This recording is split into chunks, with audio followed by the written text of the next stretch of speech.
Good morning, everyone.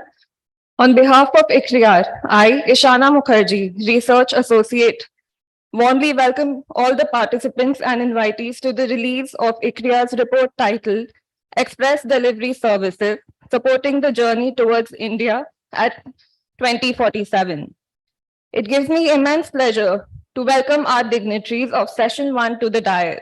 Dr. Deepak Mishra, Director and Chief Executive, Indian Council for Research on International Economic Relations, Mr. R.S. Subramanian, Vice Chairman, Express Industry Council of India and Senior Vice President, DHL, Express South Asia, Dr. Rakesh Mohan, Member Economic Advisory Council to the Prime Minister and President, and Distinguished Fellow of the Center for Social and Economic Progress, without whose presence no logistics event is complete. Arpita ma'am, Atul sir, Ramneet, and Mr. Suvendu Choudhury, Vice President Operations, FedEx Express. Deepak sir, over to you. I would also request Deepak sir to hand over a copy of the report to Dr. Mohan, since he has to leave at 10:45.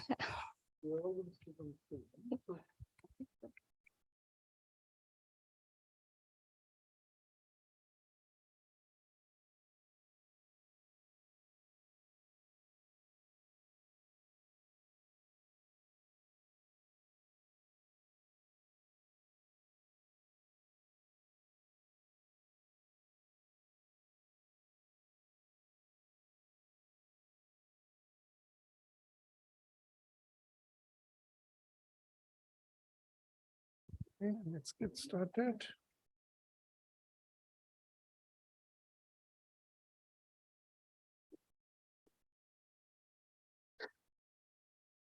Okay, good morning, everyone. Dr. Rakesh Mohan, fellow panelists and guests, it gives me great pleasure to welcome you all to this event on express delivery services, supporting the journey towards India at 2047, jointly hosted by ICRIER and Express Industry Council of India, EICI. In the audience, we have policymakers, senior representatives of the industry, sector experts, and colleagues from the media, joining us in person as well as online from all over the world. We are delighted to have you all with us today. During today's event, there will be 3 sessions followed by lunch. In session 1, we'll have the special address on a long-term perspective of India's logistics sector progress and outlook by Dr. Rakesh Mohan, who is a member of the Economic Advisory Council of the Prime Minister and President and Distinguished Fellow of the Center for Social Economic Progress, CSEP.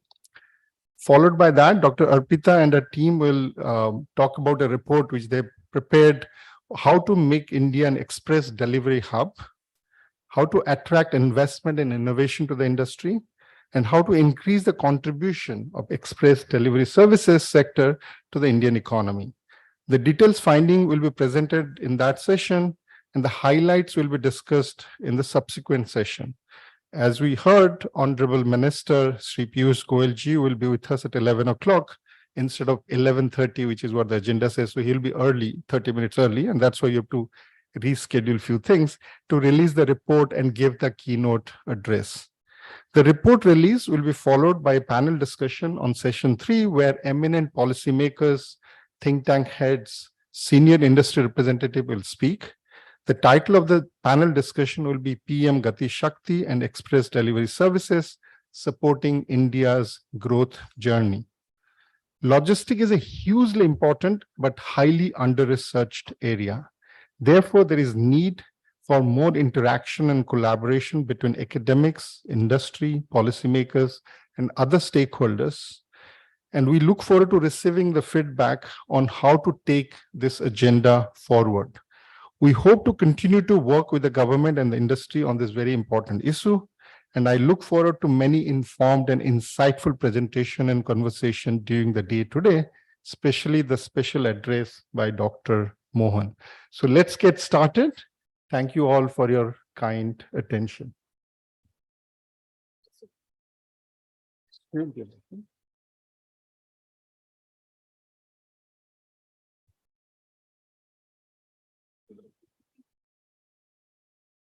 I request Mr. Subramanian to say a few words.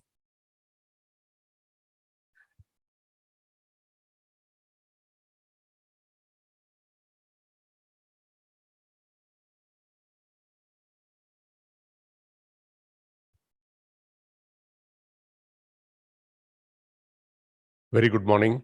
Dr. Rakesh Mohan, Member Economic Advisory Council to Prime Minister and the President. Dr. Deepak Mishra, Director ICRIER, and the authors of the report which are going to release today. Professor Arpita, Mukherjee, Dr. Atul, Sanganeria, Ms. Ramneet, Goswami, and many panel members were going to attend today. 2-3 names, I think they're so dear to me. I should call out our good friend, Dr. Preetham Banerjee. Yeah. Then we have, I don't know whether a Joint Secretary, Mr. Masildan, has joined, maybe he'll later join. So we'll invite him when he later joins. And of course, Vijay Kumar. Where is Vijay? Yeah, Vijay Kumar. So 20 years of, I think anytime you speak about express industry to any forum, I think 99% of the time, I think Vijay is the first face they see. And I think therefore I thought Vijay should acknowledge you. We are all here, office bearers, representing different companies, but I think you represented the industry, and this is a big day for the EICI for being able to get a report like this published through ICIR.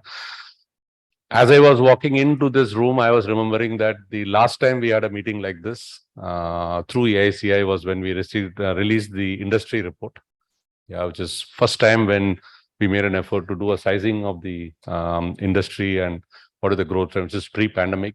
Life has changed significantly in the last 4 or 5 years, and therefore, hopefully, change for the better as we come out of the pandemic. So, a very warm welcome to all of you today. This is an important occasion because we are just underlying the fact, not just that logistics is important. I think nobody is questioning the importance of logistics now and the role it plays in the economic development of the country. But as we look at 2047, the Amritkal period, maybe this report will finally highlight why and where and how express industry can play that absolutely key role which is needed for our industries to develop within the country and internationally. So the logistics is not just about moving goods from one place to the other. It's an enabler. All of us know we're connecting businesses all the time, connecting individuals. Yeah, my company says we are connecting people and improving lives. That's the most broadest logistics related comment I have seen, but it's very, very apt. Yeah, all the time. Connecting businesses and individuals, and I think drives economic growth, no questions about that, promotes inclusivity and helps our businesses participate, more importantly, in the global value chain. The need for globalization or importance of logistics, therefore, is never in question, but the efficiency with which you can move goods within the country and how smartly you're able to connect to the global network is now becoming a strong indicator of the overall country's economic development. And therefore, in the last few years, there has been a lot of discussion about transaction cost and where is India in the global logistics index, etc. And there is great focus to work on improving many moving parts which make the overall whole efficient. And recently, DHL released 2 global reports. Every 2 years, we publish a report. This is the Global Connectedness Index, and there is a Global Trade Growth Atlas. It is important because, unlike in the past editions of the report, both these reports spoke extremely positive about the developments which is happening in India and South Asia. India is underlined as somebody whose trade growth will double from 3% to 6% over the coming 5 years. And in the Global Connectedness Index, in many dimensions, India is increasingly moving up by a few ranks in every passing year. So we would like to see us at the top 100 very soon, and that's where the direction in which we are going. The need now is, I think, for all of us to, in a sense, fasten our seatbelts, and work on many dimensions which are needed to support the country in its journey towards realizing its vision for Amritkal 2047, and which is where the today's meeting is possibly very, very relevant. The report brings out a lot of factors where the Indian express industry and its critical role, its size, shape, and many factors which are critical for the journey towards 2047. There are a few roadblocks, and there's no life without roadblocks. But it is absolutely, I can say, timely and very, very topical that in the last 1 year, we've had two groundbreaking policies which have come in, programs which have come in, which is PM's Gati Shakti, and second is National Logistics Policy, NLP. Both of them, like never before, are focusing on the logistics sector and what is needed for this sector to be a power behind India's growth in the coming years. So the ICRIER report and the ICRIER EICI report becomes extremely important because it provides insights into the current size, shape, and direction in which the express delivery services is going. But more importantly, where we would like to be in 2047 and what are the few things we need to do to get there. So I think it's a great policy direction comment which comes out in the report, which I think is very important. We were very happy to see that within the last few days when the foreign trade policy was released, one of the recommendations in the report is sort of picked up in the policy. So I think that just shows that one, the document is a live document and the policy is in the making, and as and when I think interesting, good directional suggestions are coming, they're getting picked up in policy making. So it's a fantastic position to be in. I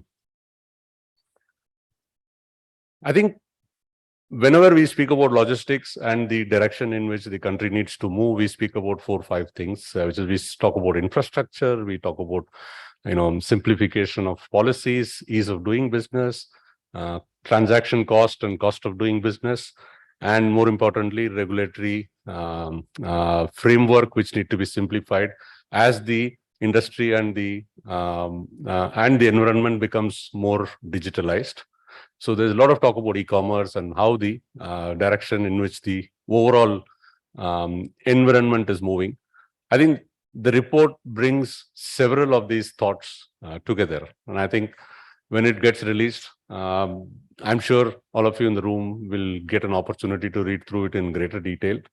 One of the thoughts behind DHA, the EICI and ICRIER bringing out this report for the industry is to ensure that we have commonality of thought in terms of what are the few things we are working towards, what is the direction in which the country is going, and how we can move the needle for this direction and this ambition which we all have for the Amritkal 2047. So my call to all of you is that once you read the report, understand your role in it, talk about it, multiply the thoughts which the report is developing, and we'll make a difference in the coming years. Thank you.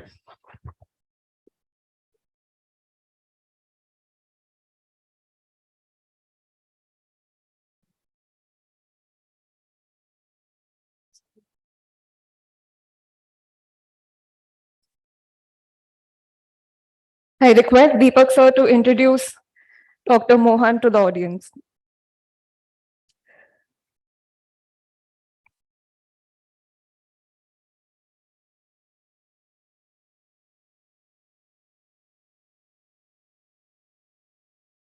I think if there's one audience which doesn't need the introduction of Dr. Mohan, this is it.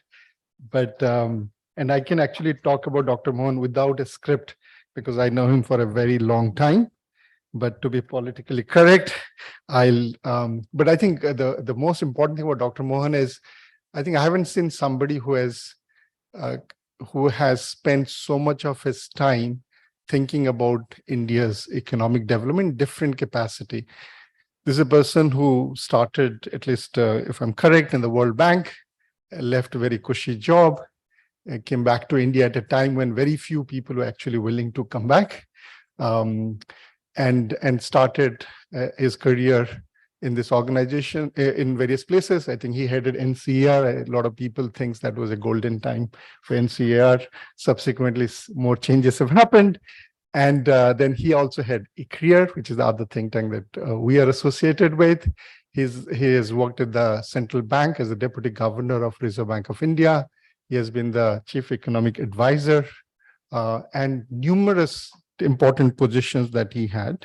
And even in the World Bank, and I joined the World Bank long after Dr. Mohan had left, and people still talked about very interesting things that he had done during his time. For this particular event, I think what's important is Dr. Mohan actually wrote some of the seminal papers and reports on infrastructure and logistics. Some of them were written decades ago, but when people still think about those, they go back to many of those works that he had done at NC and other places. So it's a real pleasure and honor to have Dr. Mohan among us and to give us the special address.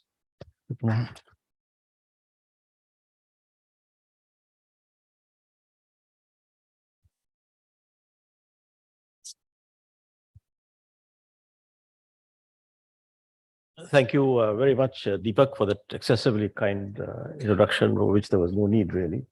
But also, thank you again for inviting me to give this address on this very important topic on partly for the future of India's economic development. And first, let me congratulate ICRIER, Arpita and your colleagues for preparing this very comprehensive report on the express delivery services, which are one segment of India's logistics sector, but an important one. But before saying anything else, actually you could have done a one-page report, Arpita, looking at this audience, that there will be the efficiency of the logistics of the express delivery service will improve tremendously if they had more women, just like ICRIER does. So just one-page report. Just one-page report. Just get at least half your staff and leadership must be at least. Is there even one leader in this industry who's a woman? You have one. Okay, so at least there's one, two. Okay, but so no, not really, not at all. So I think they should follow the example of ICRIER, where there were no men except for Deepak. It's all women. I have to also follow that, which unfortunately I don't have a similar complement of ladies in my organization.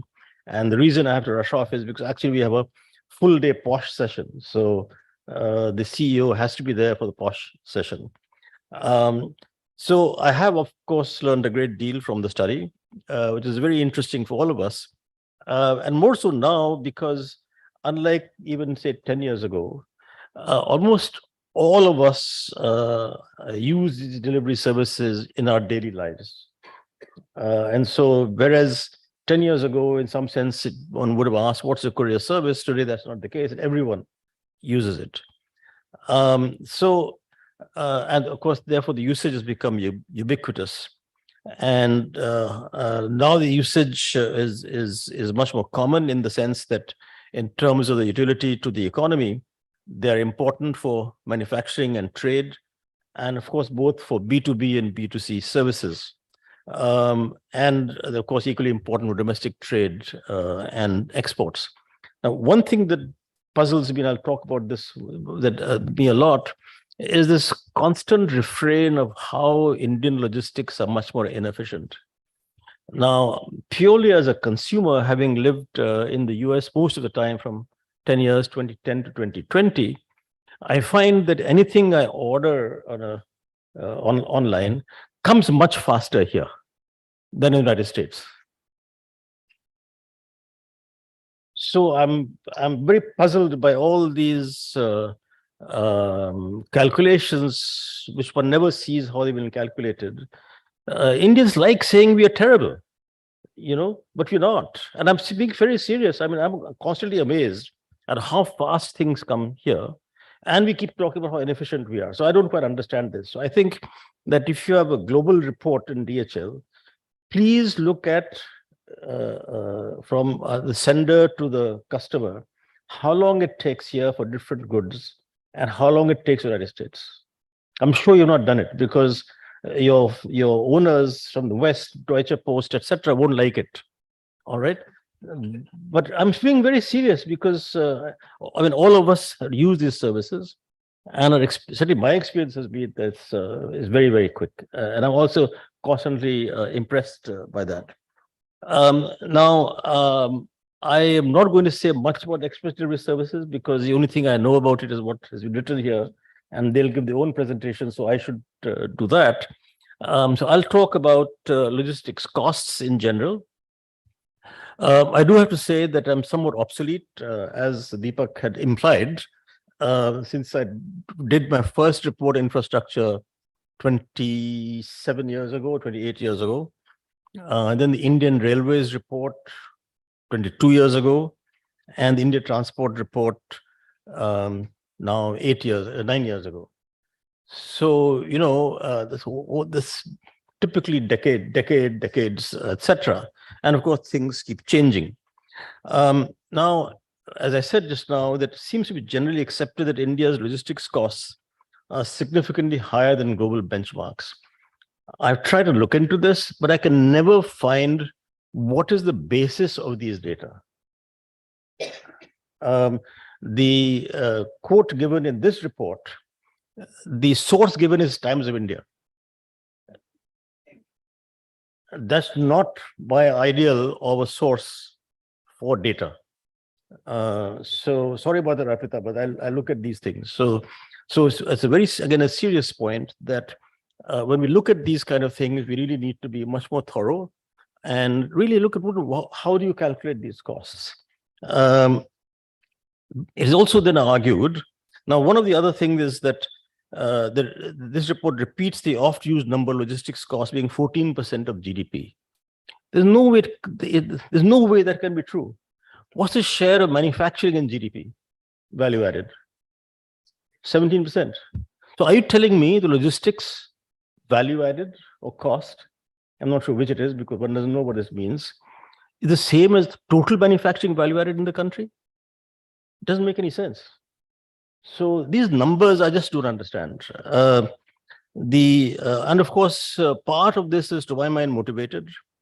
I'm glad the Commerce Minister is not here right now. Because acceptance of this argument leads to policy actions that industry loves, like the PLI scheme. So this be terrible, we are uncompetitive because of this, so give me money. But say don't give money to farmers, you know, but give money to us. So it's a serious point that I think these things have to be done very seriously, because it does lead actually to fiscal expenditure. And should you be spending that on health and education or sanitation or whatever it is? Rather than saying, look, we are so inefficient, 14%, therefore give me money so that I can be competitive. So I think what one finds is that there was a Niti Aayog report published in 2021 that also calculated, I think, 14%. But I think this 14% number has been coming from somewhere, it gets repeated, compared to 8% of the US and 11-12% for BRICS.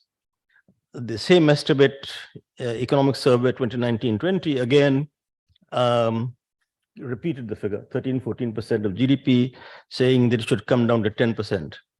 But then NCAR did this report on logistics costs. They said 8%, or 8.5 or 8.8% or something. That means what Niti Aayog, the Economic Survey, has just already been done.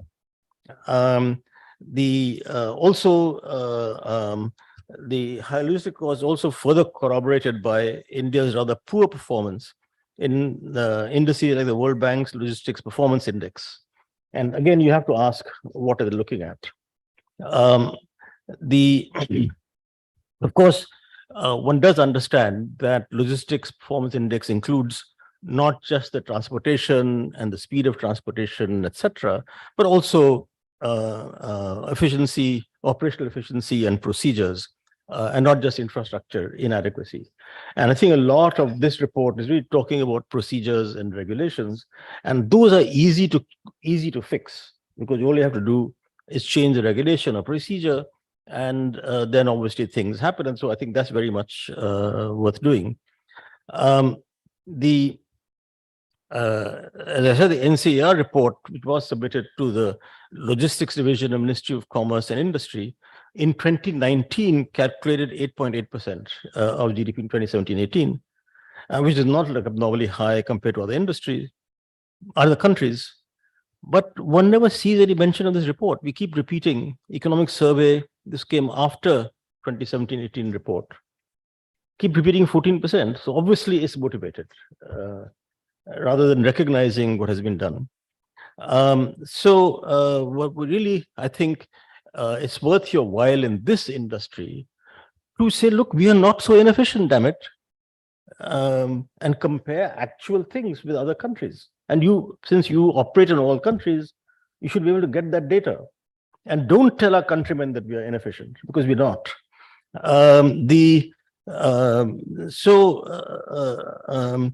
It is true that India has not been, how important are logistics costs for India's competitiveness. It is true that India is not globally competitive manufacturing, and especially in labor-intensive products.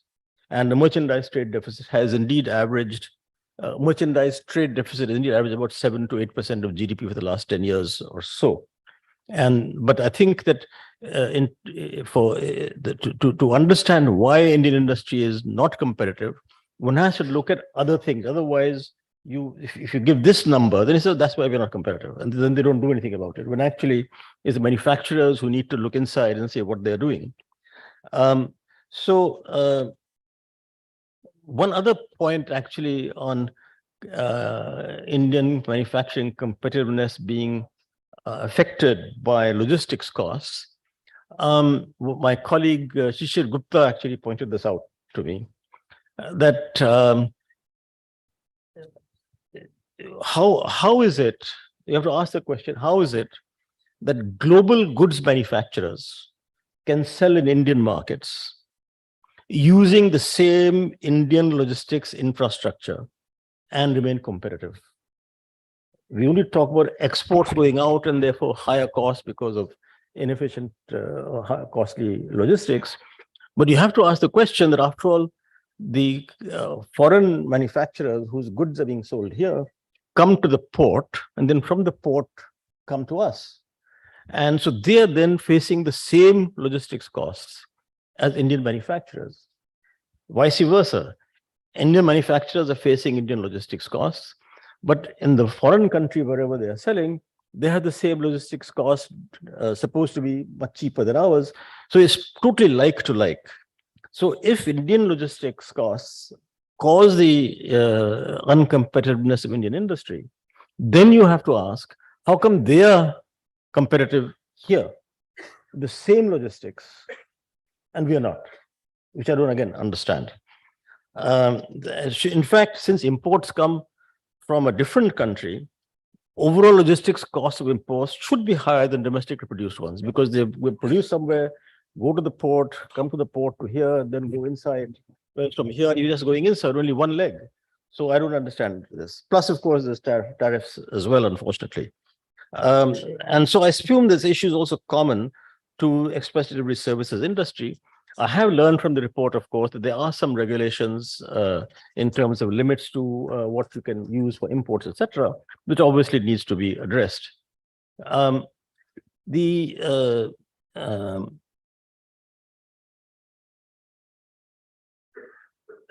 The other point I would make is, in calculating logistics costs, and again, seeing how your own industry has fared in this, is that there is no question whatsoever, right? There has been very significant improvement in transportation over the last 20 years, ever since Prime Minister Vajpayee started both the National Highway Development Program and, of course, the Prime Minister Gram Sadak Yojana. So, and then further acceleration of this in the last 10 years. So it must be the case that things have improved over the last 20 years, 10 years, 5 years. Why does 14% keep the same? I don't understand. Either we've done nothing, there are no highways, right? I mean, as you know, airline industry is changed beyond imagination in the last 20 years. There's far more planes flying around. I hear a plane above my house all the time on 24/7 basis. So then, of course, you name the Gati Shakti program now, the national logistics policy. So I do think that it would be very helpful if companies in the express delivery space can provide some estimates of how their costs and efficiency parameters have improved at least over the last decade, right? Because it couldn't have remained the same if you use the same methodology. And if the methodology says there's no change in costs and so on, then there's something wrong with the methodology. So that also then give us clues on what should be done in the future. Now, of course, logistics also includes logistic costs also include other elements such as warehousing costs and inefficiencies, procedural time taken for different regulatory clearances, efficiency of terminal facilities, handling at ports and airports, and the like. Now, here also I can say, purely as a consumer, whenever I come from abroad or a domestic flight, the time taken to get the baggage on the belt much shorter here than anywhere in the world. Of course, I have not traveled much since COVID. Sorry? Haven't traveled too much to the Nordic countries. Yeah, no, I have not been in Nordic countries. I've traveled 20 years in Nordic countries, so I don't know. But they're all small, no? But really, seriously, it takes far longer for baggage to show up, including, say, domestic flights. I used to live in New Haven, Connecticut for about 5 years, and the nearest airport was Hartford Airport, small airport. It used to take longer in a small airport than here in Delhi Airport. So I assume that in handling, I don't know this, of course, but in handling of cargo, etc., presumably some changes have taken place. But you will know that better. And again, it'll be useful to know, look, what time you should take, what cost you should take, what regulations have changed already. And then, of course, you have documented all the changes that need to be done in terms of regulatory and other procedures. Plus, of course, the increase in digitalization has improved tremendously. So you can't say nothing has happened because, again, in the last 10 years, in India in particular, it's changed. Similarly, I can say that doing a bank transfer in India is much faster here than in the United States. I still have bank accounts in the US. When I want to transfer some money to my son there, when I put an order in, it'll take 24 hours. And for the weekend, it'll take 48 hours. Okay. Here, I mean, I'll give you an example. I always learn things from personal examples, sort of very small sample sizes. But to give an example, my driver had to go for some treatment, had to be admitted in a hospital. He's covered by medical insurance. As he was checking in, he said, yes, you're covered, but you have to put so much deposit. So he rang me up from the queue saying कि वो 20,000 रुपए देने हैं तो मैं कैसे करूं? मैंने कहा ठीक है मैं transfer कर देता हूं. So, while he was standing in the line, going up to the counter, right? After the transfer, by the time he got to the counter, it was done. I don't think that happens anywhere in the world. Similarly, I don't know your industry, and so I think that it would be interesting to see how all the different changes that have taken place in the country have affected this. This is not to say that no other improvements are needed. And I think that the biggest, this has also been mentioned in your report, the biggest game changer is going to be the dedicated freight corridors. The biggest game changer, dedicated freight corridors plus containerization. We are about 30 years behind in containerization. That, I think, is a huge thing for the logistics industry, for transportation of cargo, because then you'll have ro-ro, it will become much easier. And until now, the railways, 50% of their freight is coal. That'll keep coming down, so that demand will become less. And as the dedicated freight corridors come into action, then there'll be much more containerization and also much faster delivery of cargo. There, I would say and when the Commerce Minister comes, ask him to ask his colleague, the Railways Minister, that why is he keeping quiet about the other 4 dedicated freight corridors, which has been supposed to be on the anvil for the last 9 years. So 2 are going to be finished soon, I think in the next couple of years, but there are 4 more the railways have plans for. So please give a strong message to Mr. Piyush Goyal. Please tell your colleague that it's terrific that this government is really upped the infrastructure investment in the railways. But why is he not talking about the dedicated freight corridors? So, because that I think will make a huge difference to goods transportation. The other thing, as I said, as you do the DFCs, is widespread modernization of the freight rolling stock, because they are specialized wagons for different commodities and products, and of course the containerization, as I just mentioned. And so we need a special thrust on the acceleration of container use in goods transport. One thing that has already been started, that if you do the dedicated freight corridors and logistics parks, that you will need much more intermodal logistics parks, which already started, which you also mentioned in your report. Fourth, the containerization will also face the truck industry, which will need to be modernized. And to the extent that I guess most of Indian truck industry has very small operators, that for that modernization to take place, there need to be some consolidation and so on to have more larger truck operators. So there are a number of low-hanging fruits which can improve in the logistics space very significant next 5 to 10 years. And however, I need to caution whether this will make Indian manufacturing more competitive in global markets. I have a doubt. They have to do much more inside than rely on this this fictitious 14% extra cost. I think I've said enough. Let me just conclude by saying that this report has provided some very useful policy suggestions for the government to remove various regulatory hurdles that are handicapping this industry. But despite that, they've obviously done very well. Are your profit levels pretty good in the last few years? You won't admit it, I suppose. You're stable, high level, stable at a high level. So some of the regulatory hurdles will be easy to address, while the others, of course, would, overall infrastructure improvement takes time, which I think the government is doing. And finally, of course, I should end where I started: get more women in your industry. Thank you. Thank you, Dr. Mohan. Let me just say a few things before we move on.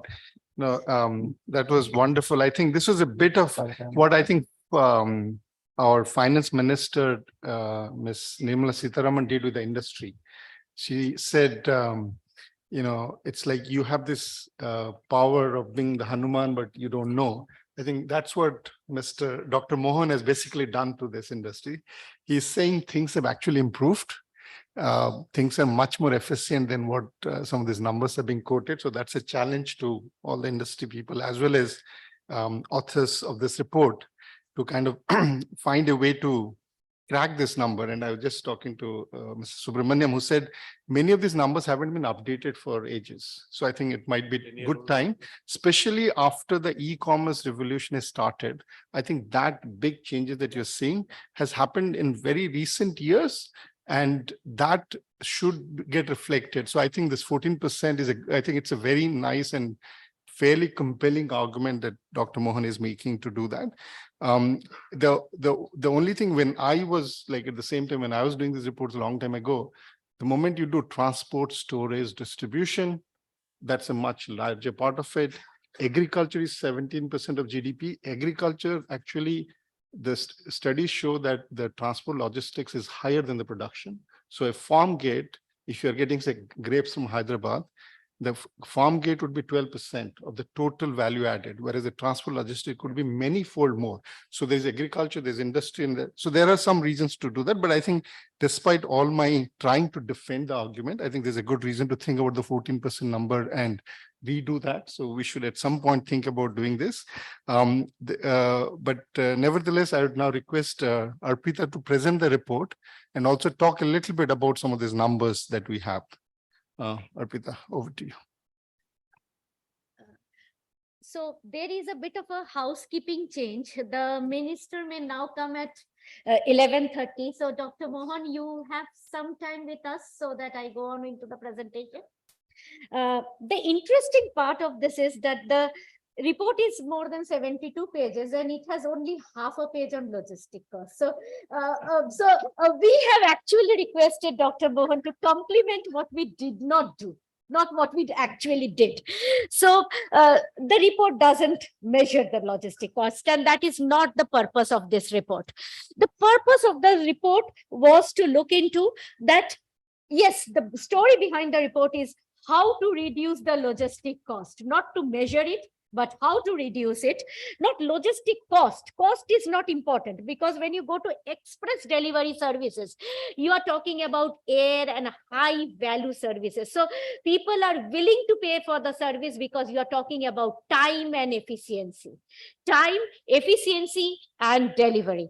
So India is on a high growth trajectory. We have done certain things good, and because of that, we have reached a certain size and we have a certain dream in place. And the dream is more important, that we want to have $1 trillion of goods and services exported by 2030. What do we export today? We export gems and jewelry. We are trying to export electronics. We are trying to move into high value manufacturing. And who carries them? Express delivery services. So therefore, the efficiency of this sector, and wherever there is a hurdle to efficiency of this sector, needs to be addressed. Also, this is again a key component of the trade agreement and negotiations, and it's a private sector. FDI is opened up. Why are we not using it to get more in the areas of our interest? That's the question that we want to ask, because till today we are not even sitting on the discussion on this sector. So to think about that, we looked into, in a vision document, what you really look into is that how do we have the growth of the sector under different scenarios, and what are these growth, what determines the growth of a sector? The growth of the sector determines by B2B business growth, B2C business growth. Is government sending a passport through courier a component of the revenue of these companies? Yes, it is. So government to consumer growth. So which segments determine the growth? Which factor determines the growth? And growth in this industry is a combination. We can never, neither IMF nor us, nobody can today predict a global growth. So we cannot have a growth prediction. So what we did is we went back and looked at 10 years. And 10 years, how the industry has grown. And the very simple calculation and rule of the thumb was that in the 10 years, the industry almost has grown in India 2.5 times the global growth. India, GDP growth. No. So India is one of the fastest growing market. The other interesting factor that we noticed is the industry growth is almost equivalent to our share in the world trade. So if our share is 2% in the trade in goods, this is the share of the industry. So if you want to double your share in the goods, if you want to have a bigger market in the world trade from the current scenario to a 1 trillion by 2030, this industry needs to double, because everybody else is also growing. It's not like we are alone growing. So we have to double. And that is where comes digitalization, R&D, mergers and acquisitions, collaborations. And of course, because this is a labor-intensive industry, as it grows and invests, employment will be generated. So if you look into the pattern, the pattern today is international trade is 23%, domestic trade is 77%. So the industry is dependent on the Indian economic growth. Industry facilitates India growth, and India growth is continued to be a bigger share. Even if you go to 2047, the growth is going to be a bigger share. What we are thinking in 2047, which Dr. Mohan rightly pointed out, is that cargo, the express cargo mobility has to be through train. We have fast track passenger trains coming up, but today what the problem is actually is the uploading and downloading facilities are not available in the station. So that is the key thing that is impacting, because there is no safety. And this safety is not only in the mobility of the cargo in the station, safety is also in many areas in our cities and towns. And if you go source product one district, one village, there is a lot of dacoity and other things are happening. So this is the bigger issue of the safety, and transportability is more of a policing issue. Now, if you look at the sector, now this express delivery industry also has to change its mindset. A few years ago, they used to say, we transport FMCG, high value product. Can we do gems and jewelry? There is a confusion. Can we do agriculture? There is a confusion. You have to do everything. If you are transporting, you have to transport perishable. Like, first of all, you have to have a clarity in your mind that, I have to think of 2047. Then, the policy guidelines will take you to 2047. So if we look at the key drivers of the sector, e-commerce, SMEs, because why do SMEs use this platform? Because they have small consignment and they send samples to their clients. So that's why this is very important for them. Collaboration and partnerships. How do you collaborate with Department of Post? How do you collaborate with customs? So these are very, very important for a network-based industry. Technology. Then the consumer base. How do you reach out to the consumers? E-commerce progressed in India because it was able to reach out to the poorest of the poor. And of course, logistic development is happening. Collaborations are happening. What I really want to look into in this part of the presentation is what drives a vision of a country. Vision of a country is driven by multiple factors like infrastructure, population growth, demand, skilled manpower, technology, structural changes, and all these are happening in some form of the other to make India achieve what it wants to achieve in 2047. Now, if you look at the express, it is a high growth industry. So no doubt that, if you have a low growth of the 2.5 times the low growth of India, also whatever estimate you take, it is a high growth industry. Now, this growth is actually it's not about the growth. And I think my colleague Atul, who has really worked hard in this part, is to think about what scenarios are there. And thanks to Preetam, Atul and others, they actually helped us to do a scenario analysis that if B2B grows, if B2C grows, if either grows or if both grows, like these are the kind of scenarios. I think we haven't done any big number crunching in this report, but what we tried to present is that number crunching is tough until you have the concept of the scenarios in place. So often we do logistic projections without looking into multiple layered scenarios that lie underneath. So these are some of the examples. This is just a snapshot and an example on how you can do different kinds of scenario analysis for growth calculation. I'll not give you the recommendations too much now because we will have to repeat it when the minister is here. What I would like to talk about is the issues, because that's where I will not talk about in that session. Look at some of the things that are gains and some of the things that are pains. Like value limit on export through the courier express mode. This has been increased in the foreign trade policy, but this is probably the only country. When I was interviewing the customs, I was asking them which country has a value limit, and they were not able to say. They said, Arpita ji, nobody. So then I went back and looked. No country has it, but nobody is able to give an example of a country which puts a value limit on export of a product for which it is going to G20 and saying connect SMEs in the global value chain. So this is something, a takeaway for me. restrictions on import of certain commodities that require clearance for participate government agency. This is again a very funny regulation. See, all these regulations were in the 1998 Courier Act. When 2010 Courier Act was designed, they did a cut and paste, and they're very clear on it. We did a cut and paste. The problem was that the industry was sleeping at that time, and the industry never explained to them that, look, what happens with the progression. So, you know, in 2010, and in 2015, when ICRIER was working with the industry, they were actually developing the custom ECCS system, the custom IT system with Wipro and others, if I may remember correctly. Vijay, correct? But they also did not think that the IT system has to be linked to the participatory guarantee, where IT of the industry has to be linked with the IT of the FSSAI and drug controller. So what is happening today is that, suppose if US sends the denture for implant and discussion in the country, it is not able to send because the perishable is restricted.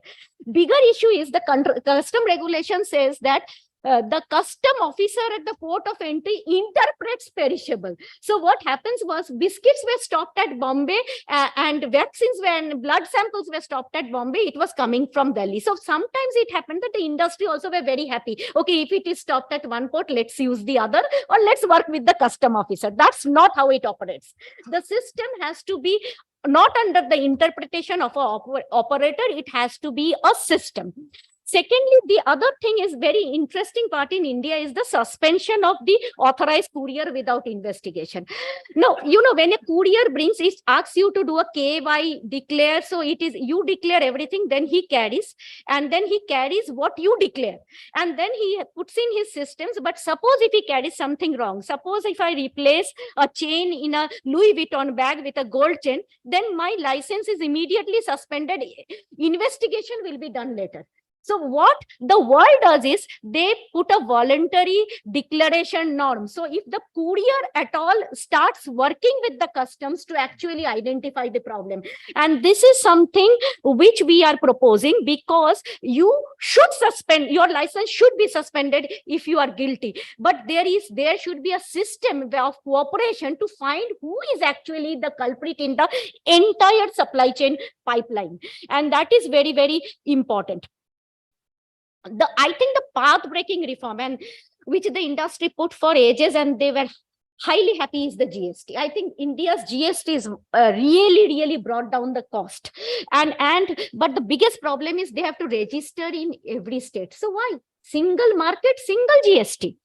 So the other problem is that, suppose there is a problem, you have a misdeclaration, then there is a higher penalty for the transporter than for the consignor and consignee. But this guy is carrying your packet. If I have put a painting in the packet, whether or a dress in the packet, who knows whether it is a Sabyasachi dress or a dress made by Arpita Mukherjee. You have written dress. Now, why are you penalizing the transporter for the product that he is carrying? He can give the product, but there are many cases where I was taken to the Delhi custom to show that painting has been taken away, smuggling. But the entire story is on voluntary declaration, not equal penalty. And I think equal penalty is very important.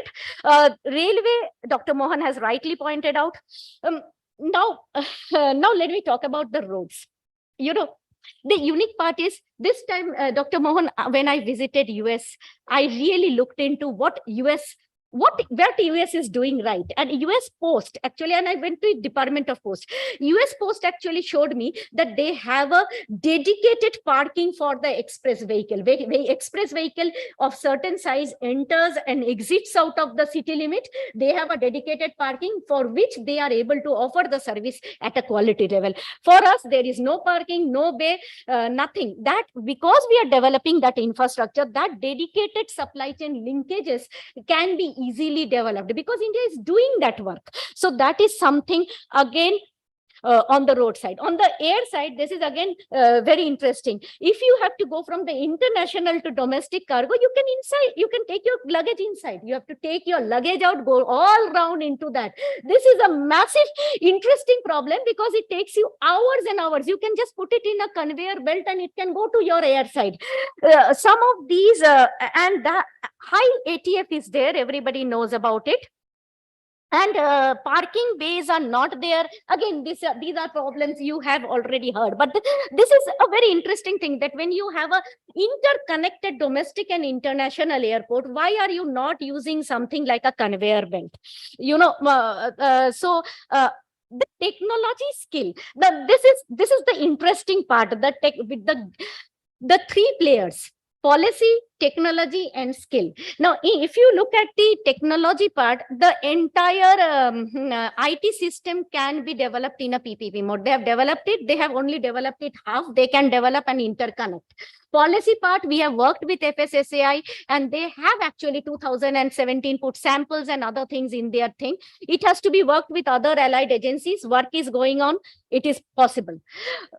Manpower. Now, when we started work with FSSAI, there were 6 food officers clearing FSSAI consignment across 350 port of entry. So that is the kind of shortages that they had. And there was a lot of capacity building and training, because customs are clearing the consignment in the name of FSSAI. So there is a skill issue. So the allied agencies have a skill issue, and allied agencies have a connectivity issue. And the bigger issue is the policy on upon arrival of the consignment document check. Globally, it is the consignments the moment the consignment is on the air, you should be able to do the document check. Now, the FSSAI policy 2017 also writes upon arrival of the so the officer also sits tight, then the consignment comes, then they start their work. So the delays are related to very minor tweeting and turning, nothing that cannot be really addressed. So I will end my presentation here because I don't want to repeat the recommendations, but I definitely have a few things to say. First of all, Dr. Mohan, you are always an eye-opener. I definitely think that the takeaway from this meeting is that we never ever thought about presenting to the entire world that how much is the logistic cost lower when you look at Express. And I think that was the core theme of Dr. Mohan's speech. We would like to come and sit with you and understand how to develop and create a better model for cost calculation, which we have not done here, but hopefully that we can continue on that path in the future. Thank you very much. Since the minister will be coming to release the report, we would request Dr. Deepak Mishra to give a report copy to Dr. Mohan formally, and I would request my co-authors to come on the stage. Okay. I could have some Q&A.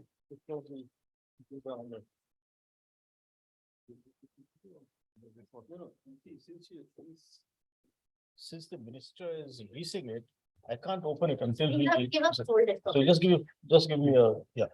Thank you.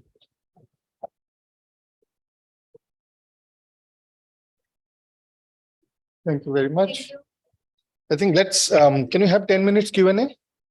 Yes, we can. Sir, Dr. Mohan, 10 minutes. Yeah, I think, there are lots of important issues that Dr. Mohan raised and also Arpita talked about in her reports. And we have people from the industry who should be starting from the fact that why there are so few women in logistic industry to more important or to more fundamental question that Dr. Mohan mentioned about the cost calculation, some of the issues that Arpita mentioned about the regulatory and other challenges, bureaucratic challenges, red tape. So it'll be good to hear the industry perspective as to what they see about it, how the report captures their views, and how we could twist, modify, tweak these ideas going forward. Should I start with Mr. Subramanian? I wanted to respond to the woman in logistics comment. Unfortunately, one of the panel members today was to be, our MD of DHL Aviation, the Blue Dart Aviation company, the only cargo airline in the country. So, Madam Tulsi Mirchandani, she's not here. So, my CFO, sir, is a lady. And my customer service head. So few directors in our company are women. So we have about 25% of our overall staff at women. Some of the functions more than 50% of the employee base is women. So this is a big area of focus. And in fact, our operation colleagues have broke some new ground in the last year or two by inducting women on the shop floor. Yeah, people who are sorting parcels, because now the manual labor is significantly reduced. We're trying to have better automated equipment, material handling, conveyor belts, etc. So therefore, there is now participation of women in frontline. Like you see post women delivering parcels, you will soon see maybe women couriers also involved in the front line. So therefore, there is a big move from the industry on that. It brings the right kind of balance. That point is very well taken. And I just wanted to give you assurance that at various levels, a lot of work is happening. So this audience also possibly is wiser with those comments. Yeah. Thank you, Mr. Subramanian. I think Sorry, just one point on that. I'm only responding to what I saw here. Because obviously, I have no data on what you have. I think But I should point out, right, that there are now more women graduating from college than men. Okay, so if you keep that in mind. And the other final thing, you talked about manual labor. Again, your assumption is that women can't do as much manual labor. Just go to the fields and see what they do. So No, this it is not our. that they can't So this is do. also a prejudice. See, I was in a gender sensitization program yesterday at CSEP. So I've become much more conscious of these things. And so there are all these prejudices. They can't do manual labor. What do you mean they can't do? I'm sure Arpita can do more manual labor than I can. No, I just want to say that there's a whole host of mindset which has to be changed, and that is changing. Yeah. I think just to say that this is certainly not just a logistic industry issue. This is a national issue. In fact, everybody there's a big debate that was happening at one of the economists panel about this whole discussion. In ICRIER, we actually have a whole program of mainstreaming gender in trade and infrastructure. In fact, Dr. Nisha Taneja is here, who is leading this work, where we visited a lot of the border checkposts in India, Bangladesh, and just looking at how many women are working, who are the users, the entrepreneurs, the beneficiaries. So, and this is a whole host of issues that need to be tackled to, kind of mainstream gender into many of these occupations and jobs. So it's a super important issues, and you don't have to be defensive. I think everybody, all of us, has a responsibility to work on this particular issue. But let's now, before we come to the vote of thanks, I wanted to see if anybody on the audience have any questions for either Arpita or Dr. Mohan. Yes, please. Can we get a mic for the gentleman over there? If you could kindly introduce yourself and be very brief. Yeah, thank you. I'm Anshuman Swai, Deputy Director in Central Electricity Authority, Ministry of Power. I have two queries actually. We are talking about efficiency in terms of time and cost. But I think considering the importance of logistics, there also needs to be focus on reducing the carbon footprint. And since we have a target of meeting net zero, and logistics would be an important part of India's growth. So that is something which also needs to be pointed out, which was, means I do not find it in today's presentation. But I think that is something you should focus on. Second thing is, as Dr. Mohan also pointed out, that 14% is being reported, but in US, they're saying it is 8%. Being a layman in this area, I don't have much experience, but I have only this query that in US, the truckers are highly paid. But in India, if we are getting 14% of the GDP, why is the condition of the truckers so bad? Means they should also be having a handsome salary if GDP is 14%. Means the logistics is 14% of the GDP. I think these are two queries that I have. Thank you. Okay, good. Let me collect a few more questions over here. Can you get the mic? Yes, please. Anybody else, if you want to ask? Okay, there's three. Okay. I'm Dinesh Sharma. I'm a journalist. I have heard about some comparison between India and the Western countries, but nothing about China and India. I would like to know what is the efficiency level difference between India and China.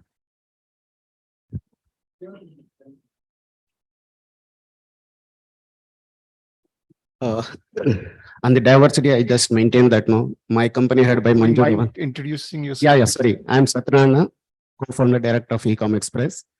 As I mentioned, start with to Sir Rakesh sir, that my company head is Manju Down is the lady. Okay, so the diversity we have. Plus also we have 7 delivery centers fully manned, managed by girls in our system. Plus also we are working very, I think our completely ground managed by our people. Majority of the ground centers, including hubs and processing centers also managed by girls. So to that extent, we are committed to diversity and we are also improving on day-to-day basis on diversity part. That is one part. And coming to in terms of the industry growth and all, I think there are many areas on the positive side, absolutely no denial on that.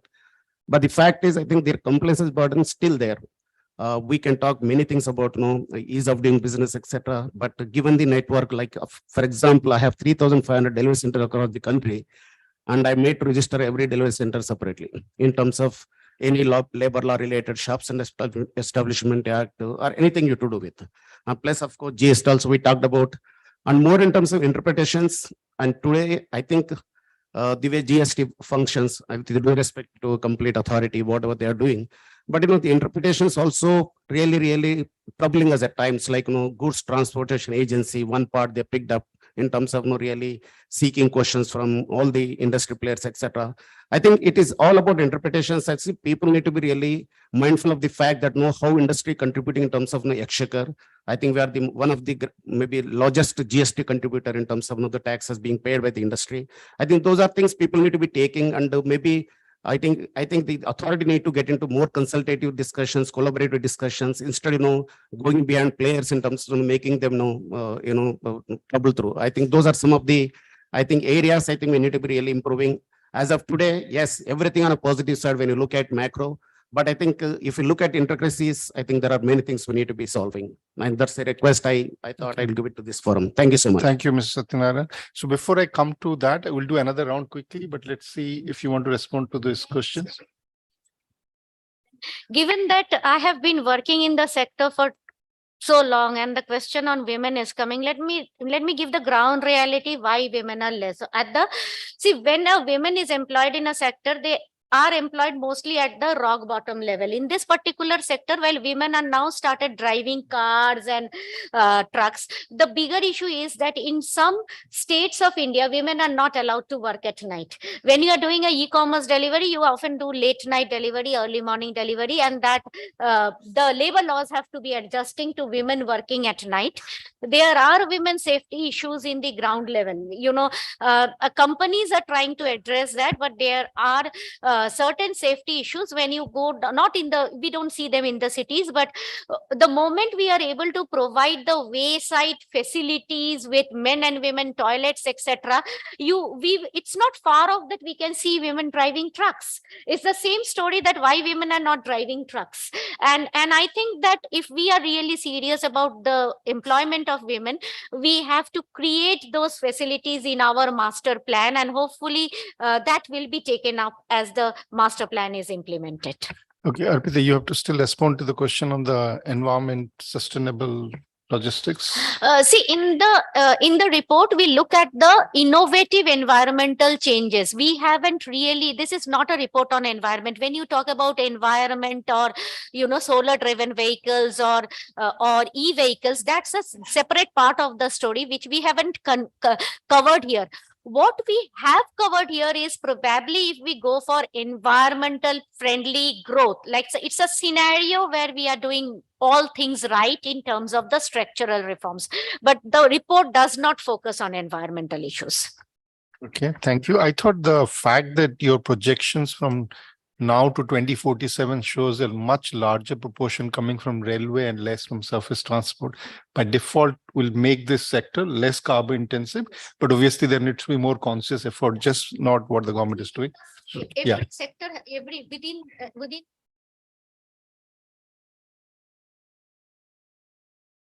That's the last point. Actually, that's why again I was emphasizing the DFCs that we haven't even started work on the 4 other DFCs. That's very important from an environmental point of view also.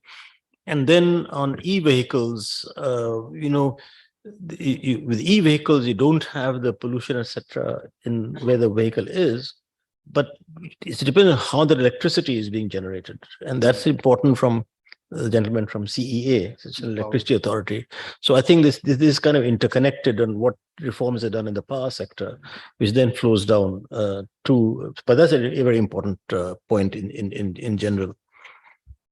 There were some issues here from this for you actually on the regulations, etc., which I have no knowledge. Similarly, China, I have no knowledge.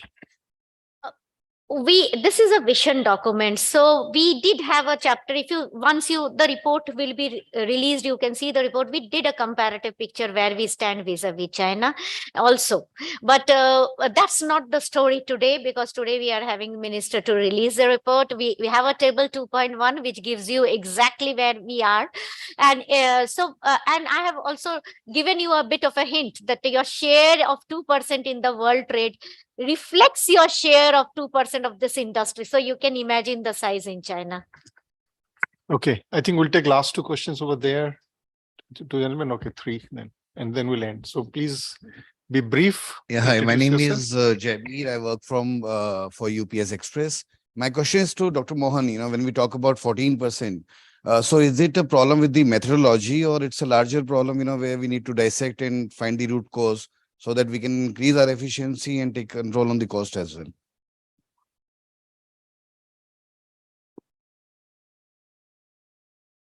I'm M. Chandra from Delhi University. This is regarding the women representation. Yeah, you're saying the percentage of women, but the government has shown that post office, banks, and even this police station, there are few in our country where the branch is run by no men is representing there, the whole branch is run by women only. And regarding this express delivery service, I have not read the report. I want to know regarding how much it is cost effective and services are efficient, because I have known regarding this Blue Dart and all, their services, they do sometimes create this, it's not efficient. Regarding that, I want to know. Okay, last question. Good morning, ladies and gentlemen. I'm Shekhar Kumar, Additional Commissioner Customs. So, first of all, I would like to comment on Arpita Mukherjee's viewpoints on customs a bit. There is a valuation limit in courier because there is no valuation limit in cargo. Anybody can send any level of things. And since it's an express delivery system, we have our own limitations, because nowadays, as it is seen, there is a lot of misuse of courier facilities. You can see there is an increasing instances of drugs coming in and going out of the country. And then there are a lot of cyber crimes which are happening. So there is an inherent cost embedded therein for all the courier companies and logistics, because I see every day 4 to 5 emails coming in spite of all the public notices or public awareness created. There is so much siphoning of Indian money which is happening. So there is some indirect cost which can be, I think, taken in the report. And the last comment is, yes, foreign trade policy has increased the limit from 5 to 10 lakhs, and custom has come out with a notification concern. Thank you. Yeah. Okay, thank you. Respond to this. See, basically, All the questions. Questions. I am not going to respond to any more women-related questions. Let me come to this question. This is a very important question, because see, what you are saying is that you actually gave the answer to the question, that there is a need for a robust risk management system. So the problem is not limiting the exports. The problem is a robust risk management system. And this is where exactly I think the industry and custom needs to collaborate to identify and create a robust risk management system so that the fraudulent practice is addressed. So when you have a problem, you have to address the problem. Limiting courier, how much it can be carried by courier, the same problem can be in logistics. So we have to address the problem across the board in the logistics sector with an IT enabled and robust risk management system and training of the staff. There's an existing RMS risk management system which is based on IT and infrastructure. And my comments is on personal nature. So I'm not representing customs, but I am. By the way, which system are you talking about? IceGate? No, in ECCS also there is a risk management system. Yes, it is for the custom. It is not linked to the participating other agencies. But yes, in ECCS Okay. Yes. Very good. Very good. You gave the answer. I think the last from the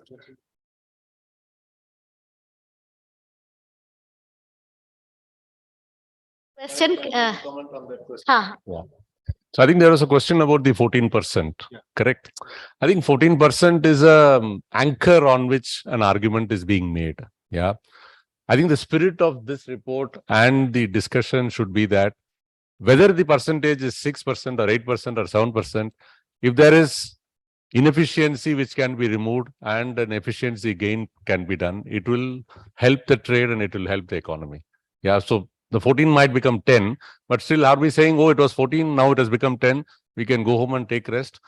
If you notice that there is 4% more, 3% more to be knocked off because of digitalization or better infrastructure or removal of dwell times or easier processes, ease of doing business, whole host of things, I think the spirit of the report and the industry and the interaction and policy discussions which is happening is to say that what is the slack, what is the waste I can get out of the system so that everybody benefits. So I think 14% is just an anchor for an argument. Yeah, let me just comment on that from response to the question from the back, and then what Mr. just said. The problem you ask is methodology or data. The problem we don't know. What is the methodology? We don't know what is the data. And that's where I agree with Mr. Subramanian that the issue is how do we improve? But you can't improve unless you know what you're talking about. And that's my point. That's why I said, at least look at what has changed in the last 10 years. You can't tell me that nothing has improved in the last 10 years. So I think that my point is only, that he's right, whether it's 14, 10, doesn't matter. The question is, how do you look at it? And it's only then you can find out what you can improve. My final comment, and I won't say anything further, is again, as a proof of low cost of courier services here, the Amazon Prime subscription here is a fraction of in the US. Okay. So I get all kinds of free deliveries from Amazon Prime when I order anything, but the annual subscription is a fraction. Therefore, the courier cost in India must be a fraction of courier costs elsewhere. Not necessarily. I want to make one comment. Yeah. So We have to make a hard stop now. We are getting the calls. minister is about to come. So let's introduce, let me request Mr. Choudhury to make the vote of thanks. He is the Vice President Operation for FedEx Express in India since 2023. Yes, please. We have to wrap up pretty soon now. Absolutely. Yeah, I mean, I can absolutely stand between the tea break and the minister's arrival. He's coming. Oh, okay. That's like super thin margin. Okay, so I think my job is pretty easy because Dr. Arpita has given a summary of the release of the report. So I'll give a summary of the summary. So it should be pretty quick. Before I get there, just want to talk about in the recent past, we have witnessed the most interesting times in the logistics sector. The transition from traditional to modern infrastructure, where physical or digital are envisaged under the aegis of various government announcements, especially the Gati Shakti Master Plan and the National Logistics Policy, has emerged as one of the biggest opportunities in the infrastructure and logistics sector, and we congratulate and laud the government for its efforts in this regard.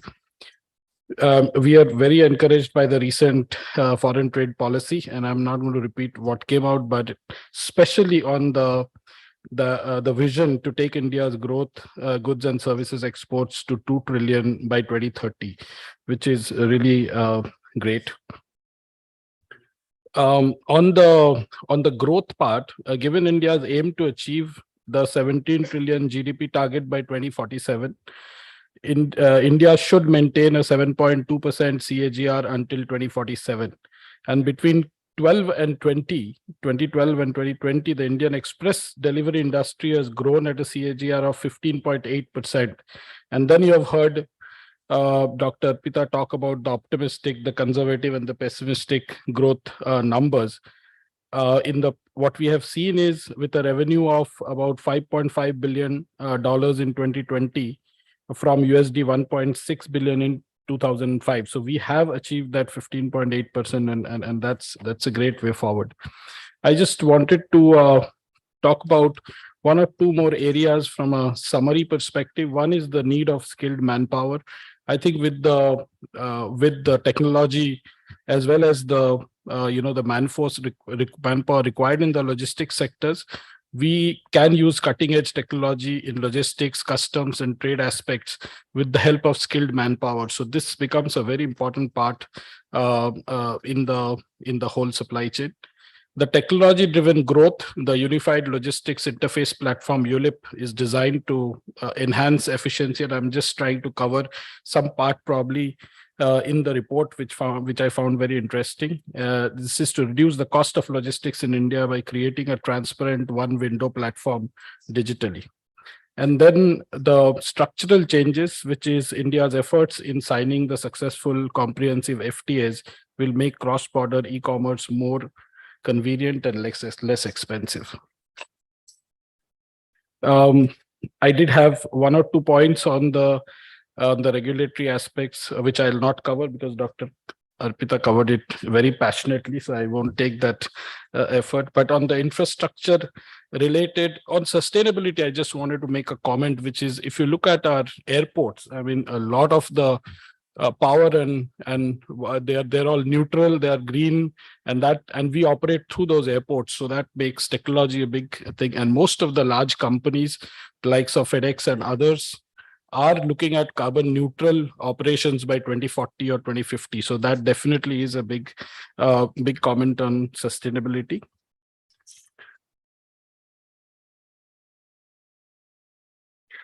We also wanted to give an example of Bangalore Airport as an excellent example to demonstrate the state-of-the-art technology and dedicated space for express companies, something which is going to be a big growth enabler for us, given the size and the scale of business that we handle.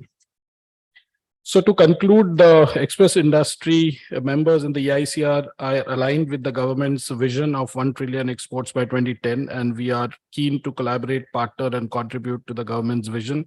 We're participating in discussions for developing express delivery industry and make India a global cargo hub, which is very critical to cater to the future and expansion. Thank you.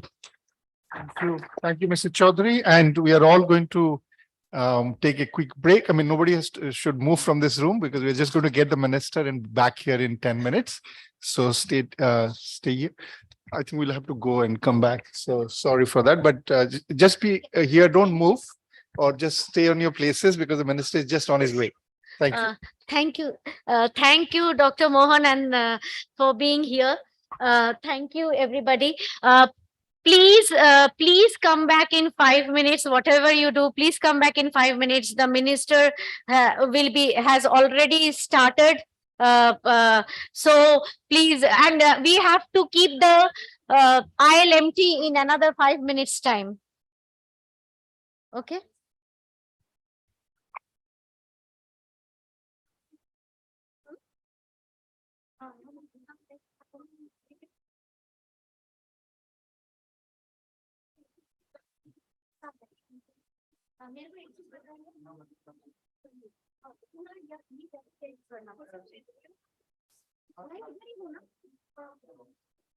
मैं इधर ही हूँ ना। हाँ, सुबह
Shortly.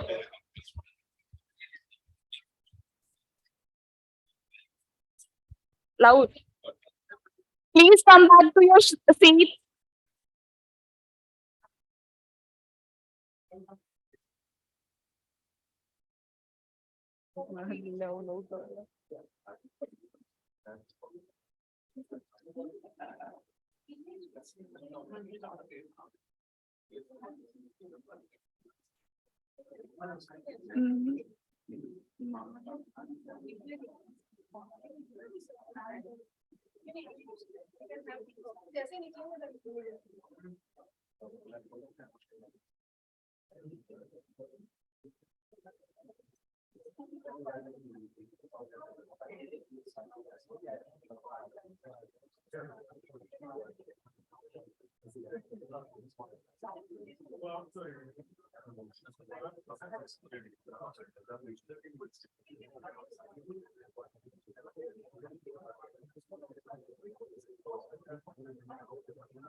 ये 5 minute इसलिए रखिए, अगर ऊपर आते हैं ना, जैसे ये तो खोलेंगे, अगर बाकी पैलेस वगैरह कुछ नहीं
Five minutes, 7 minutes, please come and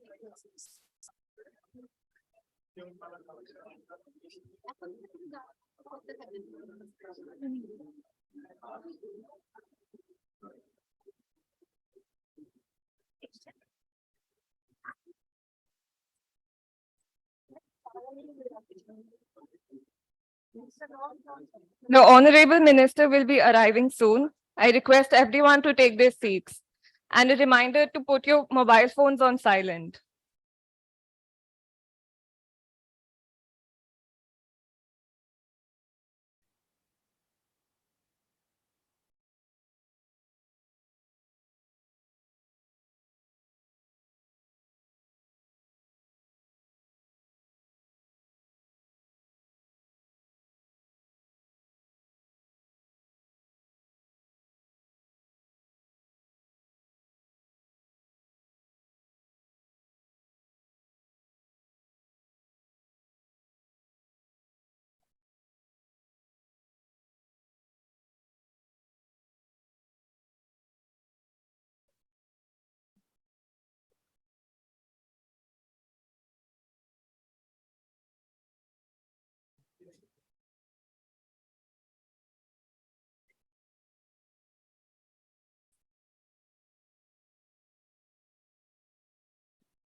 I request everyone to take their seats as the Honorable Minister will be joining us soon.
I request everyone to be seated and switch off their mobile phones or keep them on silent as the Honorable Minister, Shri Piyush Goyal, Ministry of Commerce and Industry, Consumer Affairs, Food and Public Distribution and Textiles, Government of India will be joining us soon.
I will again request everybody to take their seats as the Honorable Minister joins us.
I'll request everyone to take their seats. And a reminder to keep your mobile phones on silent.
As the Honorable Minister joins us soon, please keep the doorway and entry free.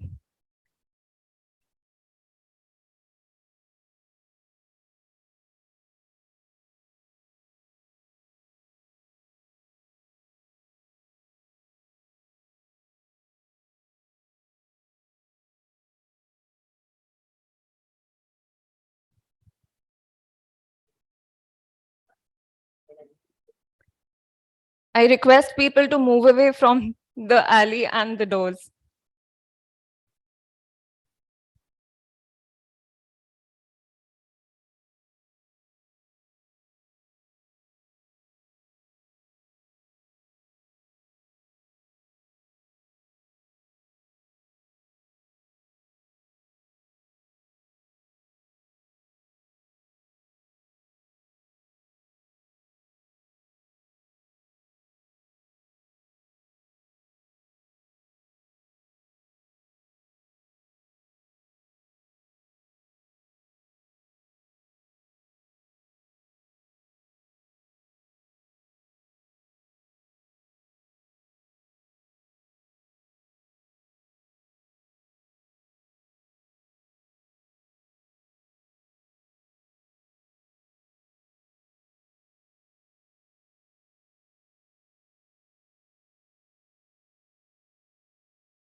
We are delighted to have the Honorable Minister, Shri Piyush Goyal, with us today. I request Dr. Deepak Mishra to welcome the Honorable Minister and chair the session.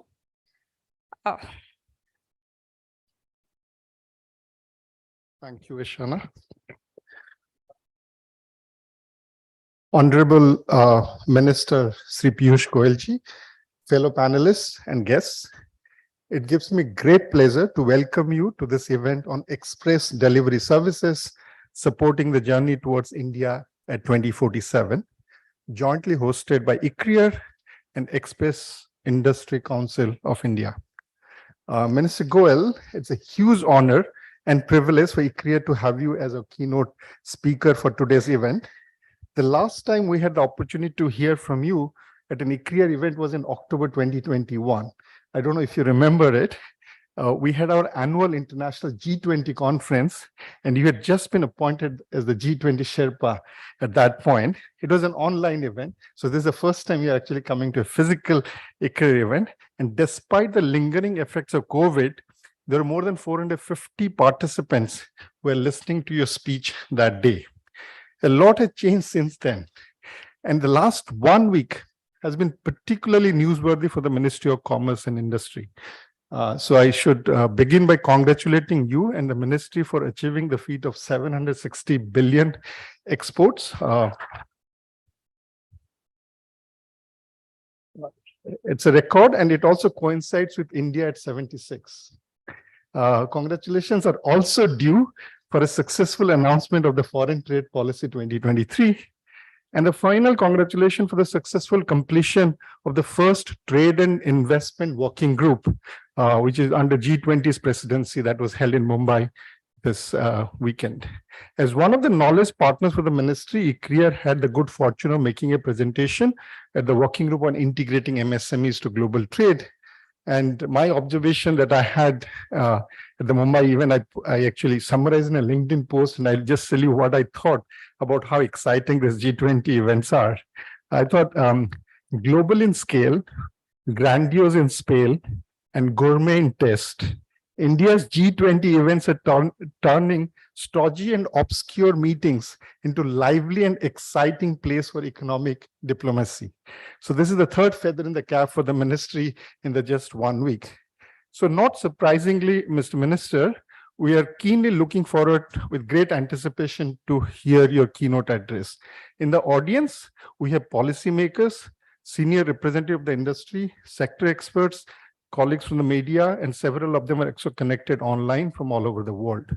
We started off today's event with a special address on a long-term perspective on India's logistics sector, progress and outlook by Dr. Rakesh Mohan, who is a member of the Economic Advisory Council of the Prime Minister.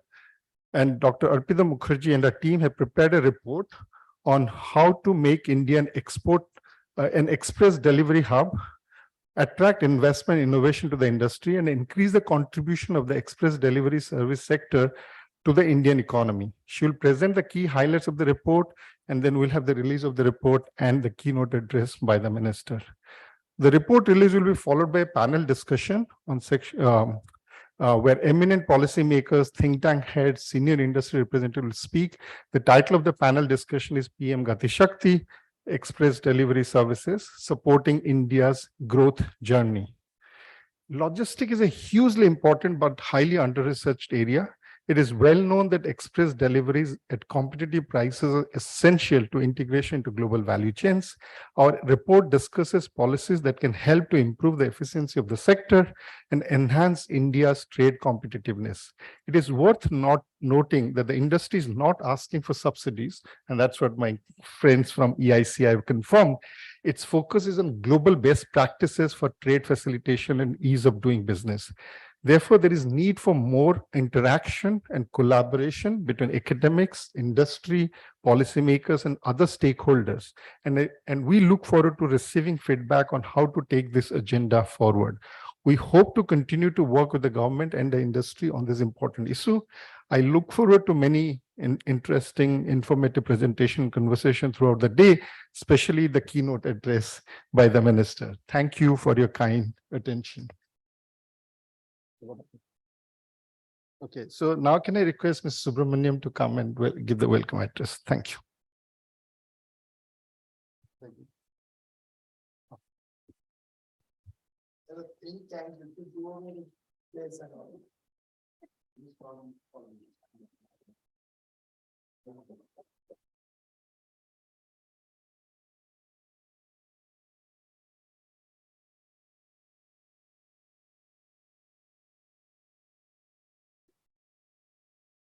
Still good morning. Good morning, all of you. Honorable Minister Shri Piyush Goyal ji. I think the number of times I am able to see you, maybe we met about less than a month back when the German delegation was there. And very often we seem to meet you in industry outreach consultation program. Just shows the kind of effort you are taking to be supportive and drive and help trade. And I think at the right outset, I would like to thank you for that. And great to have your presence here today. The ICRIER team, Dr. Deepak, Mishra, Madam Arpita, and the two other writers of the report, my industry colleagues, yeah, all brothers and sisters. Fantastic to have all of you here today. Sir, on that note, I wanted to make one comment. I just came back from a global conference, our global conference in Germany. There were about 180 countries present. And I must say that in the 2 days of the conference, at least 20 times India was mentioned, yeah, as the market to be, as a place where everybody is investing and we must invest. And in the next decade, this is the place to be in. And therefore, outstanding. I think we've created a platform where the world is noticing us. This was visible in two reports which my company brings globally. One is called Global Connectedness Index. Other is called the Global Trade Atlas. The Trade Atlas projects that India's external trade or the trade will grow from 3% to 6%, meaning double in the next 5 years, which is fantastic and which is in line with what our anticipation is. And in that context, it's interesting that we're having a report on the express delivery industry.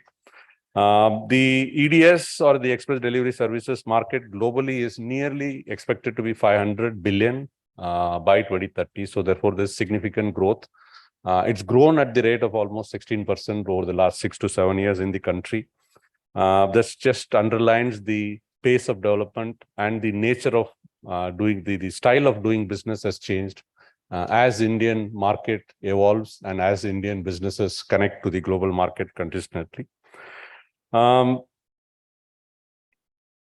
comment I want to make here is the bedrock of Indian business is MSMEs. A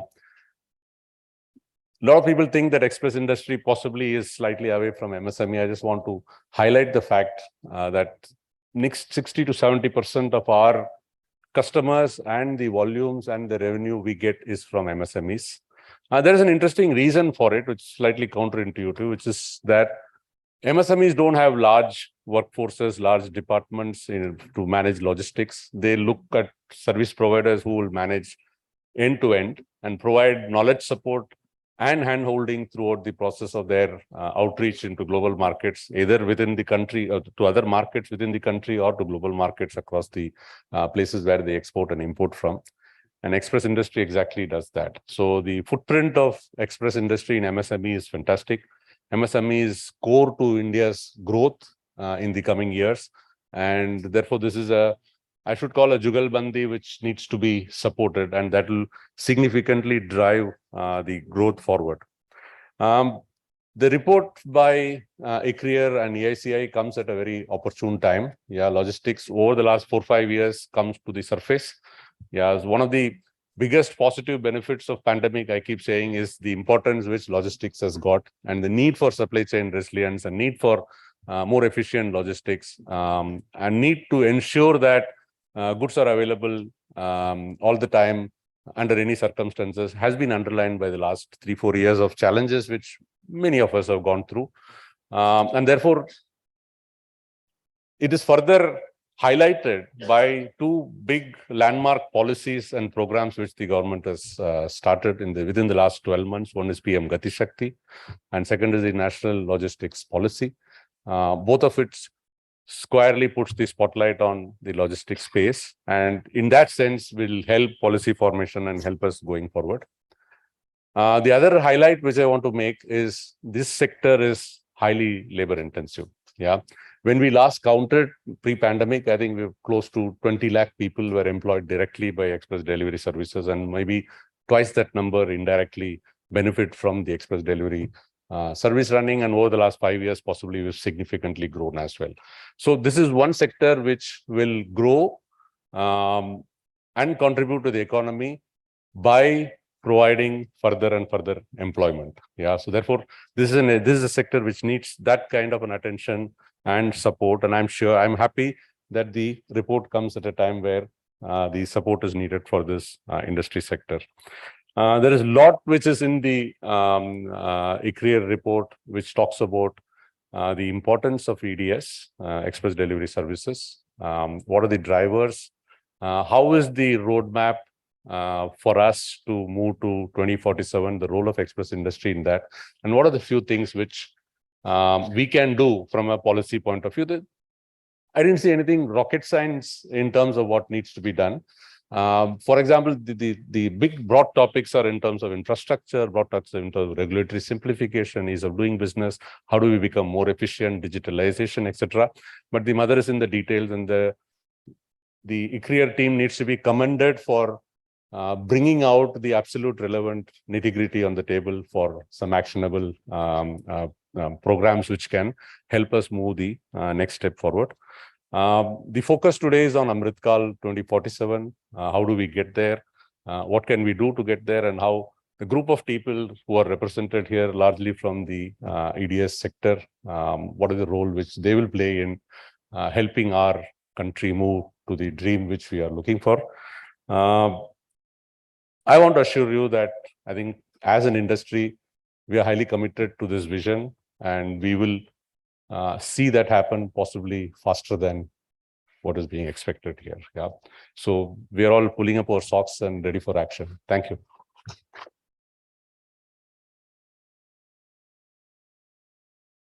Okay, so we'll have the book launch and then a brief presentation. Then we'll hear from the minister. So can I request you, sir, to... May I request my co-authors to give responses?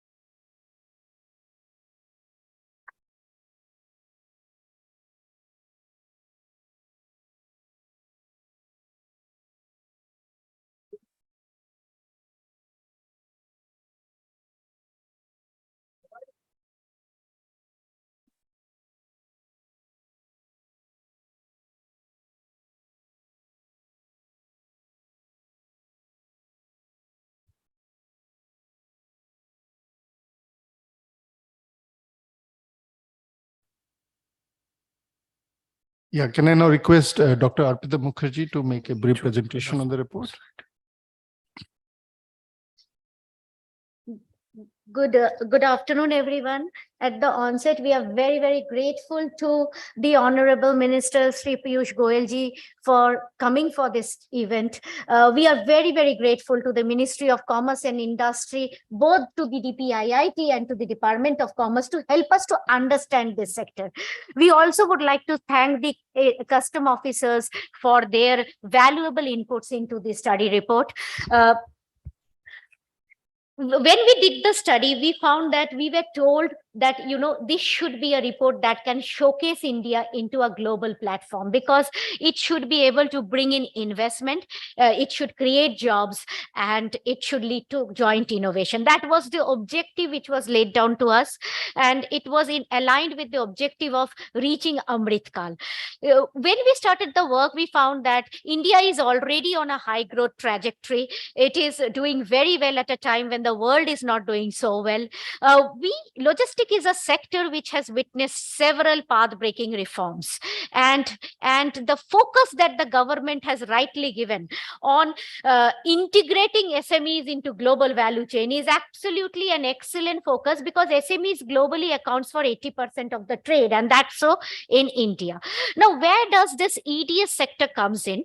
EDS sector helps in both domestic and international trade. We are talking about a age where we are talking about linking Indian districts and villages to the world. So one district, one product, and that is possible when you carry that product from a district of India into a global platform through a just-in-time integrate fast-track deliveries, which the express delivery service providers operate. Majority of this business is B2B. So businesses get connected to businesses. Then comes the B2C business. And in the entire process of this integration, what they do is that they generate employment, improve efficiency, reduce cost, facilitate innovation and R&D. Given this importance, this is now even a key sector of trade negotiations. In the context of India, we are doing very well. We have actually allowed 100% FDI in this sector. Indian market is open and there is an immense scope for foreign investment. What we found is that what we had to project was that we had to project the growth of the sector under different growth scenarios, and the growth scenario, which is aspirational, is when both the B2B and the B2C segment grows. And what we aim to achieve is to enable India to link with the rest of the world. And I am very, very grateful and very, very happy to say that many of the suggestions that we have in this report has already been taken care of in the foreign trade policy. So if we look at what is the express delivery and how does the revenue comes into the picture, it actually, this sector grows almost 2.5 times the growth of the Indian economy. So, and that has been the trend over the last 10-15 years. So if you see, if India is on a high growth trajectory, this is a growing sector in itself. And the business is now divided almost 77% in terms of domestic and international. And international, this change is not going to be a massive different in the in 2047, because India is continued to be a very big domestic market, and that's the reason why investors come to India. Today, what is happening is that today the 20% of the domestic cargo is going by air. The railway's role is much less. And after the PM Gati Shakti and dedicated fast train and uploading and downloading facilities, if railway takes over, that will be a game changer, and that is going to happen as we see the future. This industry has few large players, a number of large players, few mid-size players. Now, this what we need, and startups and innovators are the ones that is driving the industry. What we aspire is that Indian startups become unicorn in this sector and work together with the other government agencies. Like India Post has a Speed Post. They have a very large network where there is collaboration, cooperation, joint working. Then employment will be generated, and employment is today over 3 million, but it is no brainer that it can really double in the near future. The drivers of growth, all the drivers of growth, if you talk about towards the 2047 vision, are actually today set in motion. It is a mix of infrastructure, and it is a mix of consumer demand is almost automatic, but skilled manpower, technology, and structural changes. And in each of these drivers, you would see that government has come out with path-breaking policies. And in many areas, it is important for the industry and the government and other stakeholders to come in and collaborate. So if I look at the scenario, even in the most pessimistic scenario, when the world is going into a recessionary mode, India has a more than 6% growth. So we selected a scenario pessimist, even less than that. If you select even less than that scenario, the industry is having a 15% growth. So this is a high growth industry, a driver industry, and if the industry and our SMEs and exporters work together, I think US 1 trillion each of goods and services export by 2030 is a very much achievable target.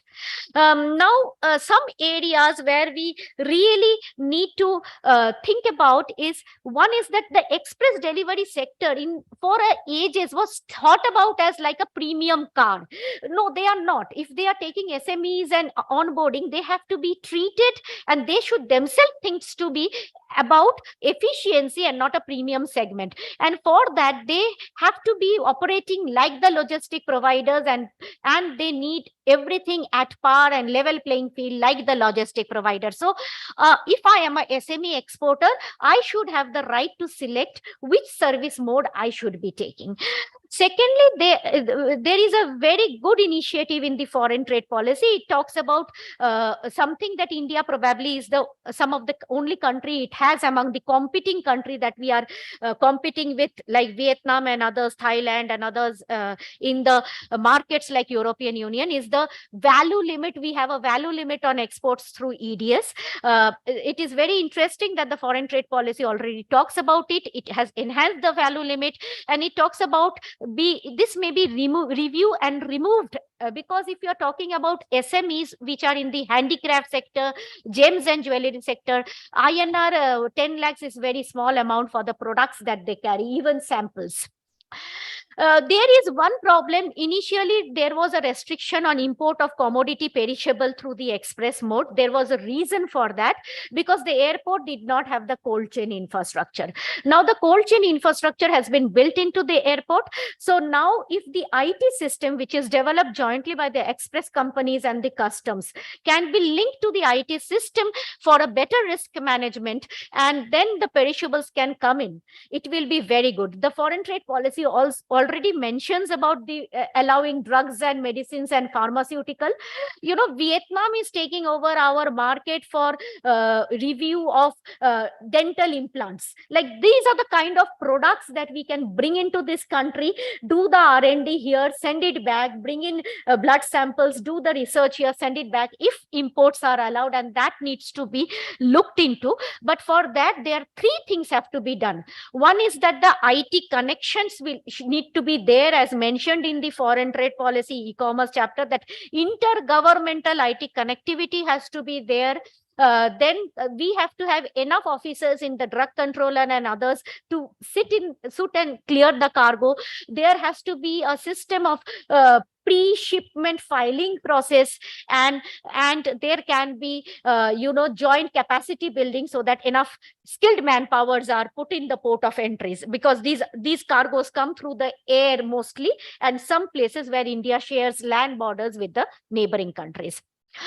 There is another interesting thing, because our custom regulations are the regulation impacting this sector is 2010, and in 2010 there were no systems of risk management that robust in IT, which allows the customs and the operators to work together for a voluntary disclosure. Now, once you have the IT system and everything in place, the industry and custom has to work towards a system of voluntary disclosure, where there is a fraudulent practice, the industry can come back openly and tell the custom. So that will help to make the processes very transparent. GST is a path-breaking reform, and I think this was the biggest benefit that the industry has. A minor point in GST, which is the registration in each state separately, if that can be do away with, like, it will help in designing the single market. The paper actually talks a lot about public-private cooperation and partnerships. And this can be actually in the areas of IT implementation, because much of the ITs that are designed here, we went to UK to see their IT system. The entire IT system is being designed by the Indian companies. So India, if you go to US and see their government custom IT system, it is by the Indian company. So India is already there, and we need to bring India Indian companies to do the job in India. Skilling is another area where there is scope for capacity building, and e-commerce has to be the driver of the growth. And in this, the foreign trade policy has been commendable because it's laid down the path of how to make e-commerce the driver of growth. We already, as I have mentioned, that we have 100% FDI in this sector. India is a growing market. This is a phenomenally good market for the express industry to invest. And that's the broad takeaway of the report. Thank you, sir.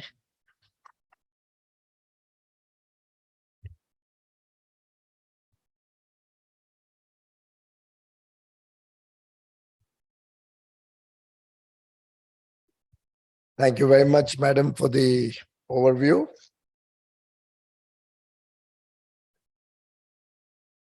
Mr. Dr. Deepak Mishra, Director of the ICRIER. Mr. R.S. Subramanian, Vice Chairman of EICI. The authors of the report, I've just had a chance to glance at it. Seems very, very interesting.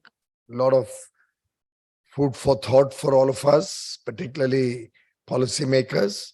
Thank you, Dr. Arpita Mukherjee, Dr. Atul Sanganeria, and Ms. Ramneet Goswami for your work. Mr. Chandar Agarwal,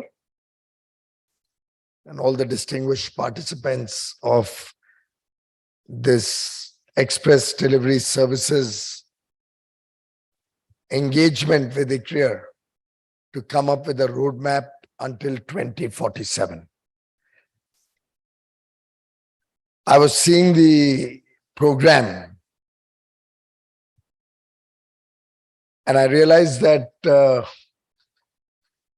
what Prime Minister Modi has very often been talking to us about logistics becoming the centerpiece of our attention, more particularly recognizing that this will be an important element which will determine our journey to become a developed nation. It will become more and more crucial when we are looking at international trade in a big way.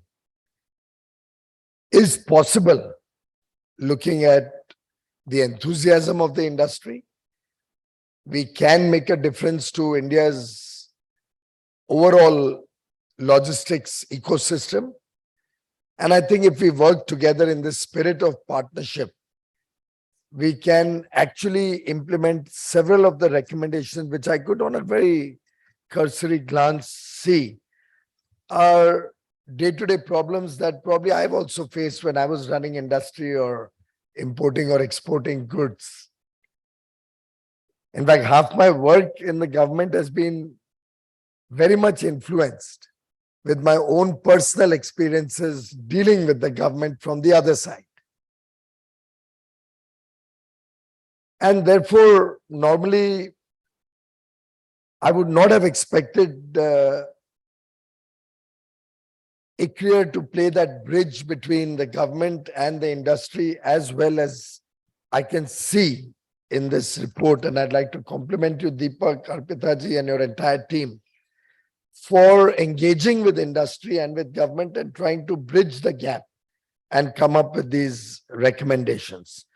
Thank you for that effort. And what I would suggest is that we do a deadline-based, a time-bound arrangement where the team from the Ministry of Industry, which looks at the logistics division, where we have a very senior official, Sumita Daura. She's special secretary rank. Ahirwar is probably joining you in the afternoon session. So I'll have Ahirwar lead this initiative. Surinder Ahirwar can lead this initiative. Maybe Arpita ji from your side, along with her colleagues. Maybe industry, different segments of industry may like to dedicate one person. So courier industry could be one, from the shipping side, there could be another, whatever. And the days of COVID have taught us that hybrid working can really work. So I would recommend don't make people fly up and down. from wherever they are, so we can get a flavor of people from all over the country, different regions. Somebody from the east, somebody from south and west, so that it's not just Delhi centric. And put together this team, and in 30 days, convert this document that you have just now presented to us, Arpita ji, into a roadmap of delivering what you have recommended. So can I hope to receive your support on that? And 30 days means you'll probably have to burn the midnight oil or work on weekends also, because each one of you have your own duties or your own work also. But I look at it this way. You articulated about the growth in our exports. In fact, just to do a little more deeper dive into this growth, we had a period of almost 10 years where India's export of goods and services were range bound between $475 billion and $530 billion. Highest we achieved was, I think, 536 or thereabouts, 36 or 38 in the year 18-19. Then 19-20, we had lost the February-March period due to COVID, so it dipped a little bit. 2021 was a further dip. 2021 was about $500 billion. Just so that we all understand what the story has been about.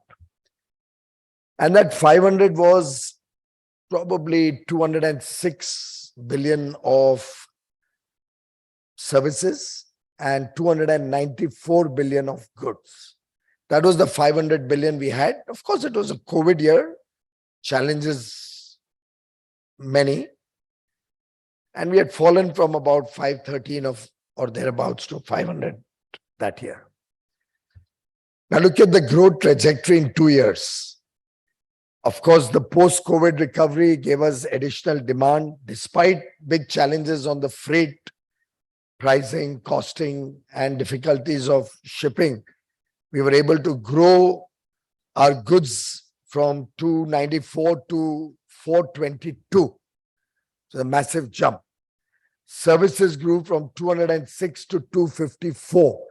And collectively in 1 year, we grew from 500 to 676.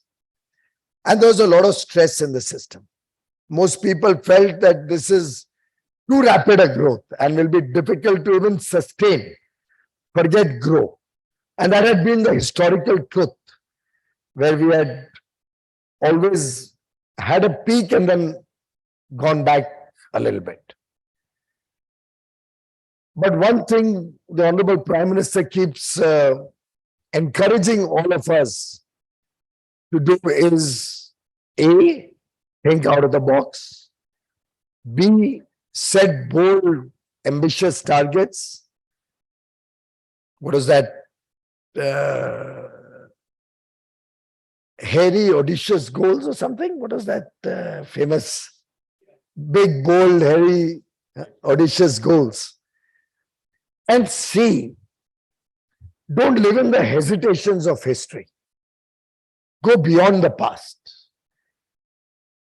Very often we have been held back because we always look at things from the perspective of this is how it has happened over the years. हमारे यहाँ तो ऐसे ही चलता है. And that's the changing mindset, which at least we are making a conscious effort to bring into government. I would hope that we'll see that impact on think tanks like ICRIER going forward. Think contemporary, think beyond the past, beyond the historical understanding, and be bold in our outlook. I mean, it's a complete misnomer to expect that there are limitations to each one of our stakeholders' capacity to perform. As they always say, it's the ordinary people who give extraordinary results. And I'm happy to share, as was rightly pointed out, that while we had in my mind, thought that we'll keep a 750 billion target since we are celebrating Azadi Ka Amrit Mahotsav, 75 years of our glorious independence. At first count, everybody was hesitant. Gradually, as the numbers built up, they started saying we'll get close to 750. And I remember even as recently as probably 28th of February or 1st of March, I had one more engagement with the industry, both services and goods, to pump them and encourage them that, look, there's no going back. We have to achieve this target. And I must say, the response from Indian industry was truly very satisfying, very encouraging. They committed to me that we won't let you down. And I think the final number is going to be closer to $765 billion.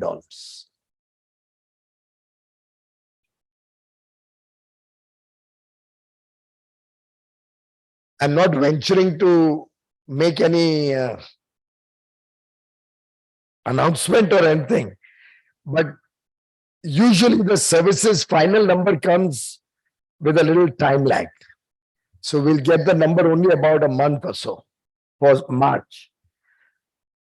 And I won't be surprised, truly I won't be surprised if we actually go up to the number that I had originally thought of when I drew the $1 trillion roadmap of goods and $1 trillion roadmap of services by 2030, to which one of you also alluded to. The 2 trillion roadmap to 2030. When I prepared that map, the number for the year gone by was 772. I'm still keeping my fingers crossed to see the services number. And if we do touch that 772 number, believe me, then I'll probably reset that $2 trillion target also. Because in these challenging times, barely coming out of COVID, a lot of inventory pile up, causing us a loss of business, orders getting cancelled, textiles losing out because of raw material costs being very high, particularly cotton. Freight did get right-sized towards the second half, but the Ukraine conflict caused another new stress. There were restrictions on export of iron and steel products, iron ore, large export products, wheat, some parts of rice, and a few more which don't come to my mind off the cuff. All of these restrictions would have cost us about anywhere between 12 to, and yes, the petroleum products. There was either a windfall tax or some restrictions on how much you can export vis-a-vis your domestic sale, which was absolutely the right thing to do. And considering that, we did lose out on the good side a little bit. Not a little bit, actually, probably upward of $15 to $20 billion. And therefore, on the good side, our growth will be about 6%. It's not as if the goods has not grown. It's grown from 422 to 447 at last count. Final numbers are still awaited. Services is estimated to cross 320 billion. Also, in a way, bridging the gap. So 206 of services has become 206 has become 320 plus. More than 50% growth. Nearly 60% growth it will become by the time we get final numbers in 2 years. And why am I giving you all of this spin? Because it directly relates to your ambitions and your plans. Why did services grow so significantly, particularly in the post-COVID world? Think about it. And this goes back to 2015, when Prime Minister Narendra Modi launched the Digital India movement. The government has been very focused on taking digital availability across the length and breadth of the country. We must be one of the rare countries of this size and scale which has 4G connectivity across the landscape. In fact, many of the developed countries, when you go on the highways, you don't get a signal. Certainly don't get a powerful enough signal. Whereas by and large in India, save and except the times when there's very heavy overload of traffic, which probably they must be, I'm sure, addressing, maybe an IPL match or something like that. By and large, I don't think we have a problem on our digital connectivity. And through the COVID period, India is one country and we had a lot of back office operations. We had a lot of R&D happening in India. We had a lot of engagement in the services side, in supply chain. So banks, Fortune 500 companies had an element of their entire supply chain on services, which had India as a hook within that supply chain. Thanks to the massive effort which happened right from 2015, when COVID hit us, we were able to quickly rejig our delivery systems from offices, from special economic zones, to literally moving everything to the homes. I remember I was handling railways at that time. We used to give broadband connectivity to people's homes by the thousands every day, so that we did not miss out or we did not let down a single customer anywhere in the world, even for a single minute. We ensured seamless delivery of services. And I remember when we had the G20 Leaders Summit in Rome, the night before the Leaders Summit, when we were discussing with the Honorable Prime Minister, he coined this phrase, India can be the trusted partner of the world. And I remember when he said it the next day at the Leaders Summit, everybody in the room, all the leaders who spoke after him, picked up on that point, that we look upon India as a trusted partner. And you don't, very often, not you, any of us, we don't realize the significance of these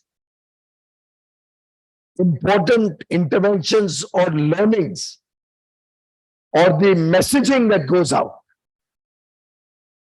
And the message that went out was, trust India, deal with India, do business with India, involve them in your back offices because you have a transparent, rules-based, honest ecosystem with high managerial talent, with high technical talent, skills unparalleled, hard-working people with a deep commitment to deliver. So services today is benefiting from our ability to do express delivery services through this huge digital network that has been created in India over the last 8 years. The time has come, friends, that we do the same. We duplicate that kind of a story in the logistics sector for goods. And that's where I think each one of us is an equal stakeholder. Government stands shoulder to shoulder with you. End of the day, it's all going to be about trust. It's going to be about transparency. It's going to be about our talent. And all of this will help us in our trade. And friends, you mentioned about EDS not being a premium segment. I think we should market it as a premium segment. But ultimately, the cost should not be a premium cost. The time and days have changed now. When you're looking at just-in-time delivery, though in COVID people started re-looking at that, I think it happens in a short term, everybody's a little scared.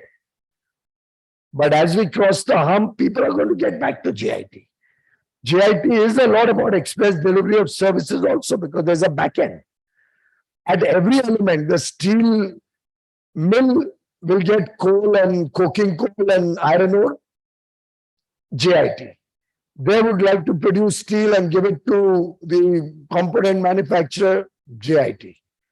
And then the entire chain right up to the car being made and shipped out, from up to the customer. Everybody will want just in time. So express delivery services, I suspect, is yet to come to terms with the huge potential that you have within you. And get out of the old mindset or the restrictive mindset that somebody will have to pay a high premium and only then you can be viable in your business. And for that matter, almost all of us must be using courier service now. Why do we do that? There is still a post department. Now the post has also then first started speed post, now almost nearly a daily or a one-day service to compete with courier. I think it's high time we all recognize that that is going to be the order of the day in the future. You will not be the exception in the freight or logistics ecosystem. You will be the norm. If you accept that as your guiding principle, then you look at scale, you look at efficiency, you look at the building blocks through technology, which can help you bridge that cost and make it so attractive that anybody looking for logistics doesn't have to look beyond you. And while, of course, we on our part through PM Gati Shakti are looking at smarter, faster implementation, or rather planning and implementation of projects, while we in the government through our unified logistics platforms, ULIP, are trying to make an effort to make it easier to manage the entire paperwork around the logistics sector. When we in government are looking at how we can build out large amount of infrastructure, and friends, 10 lakh crore in investment in infrastructure only by the government. If you add the effective investments through the state support that we give to each of the states, comes to about 13 lakh crores.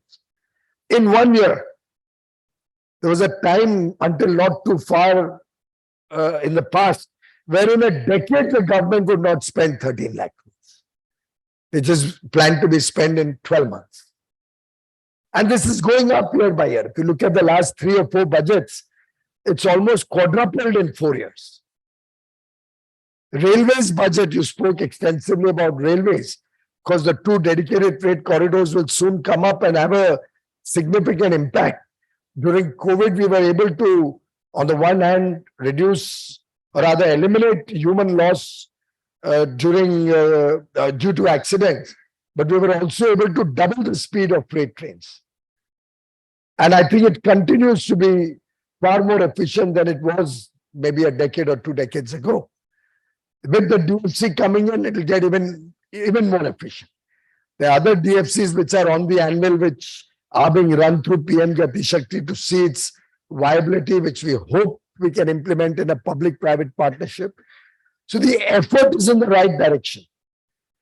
But certainly when we work together, the efforts will become more fruitful, more outcome-oriented, will link us with the rest of the world much smarter, much faster, more cost-efficient.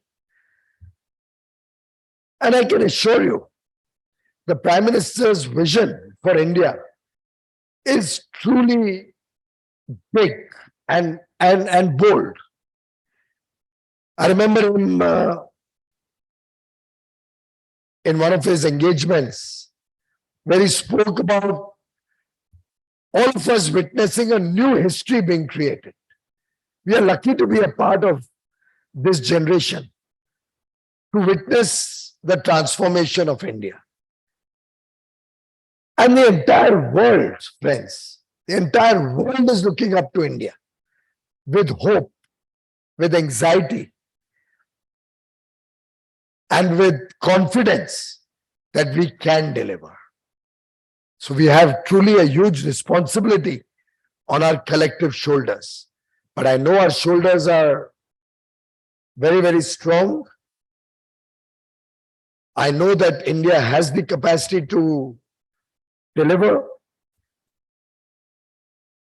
And if one was to look at what has happened in the last few years,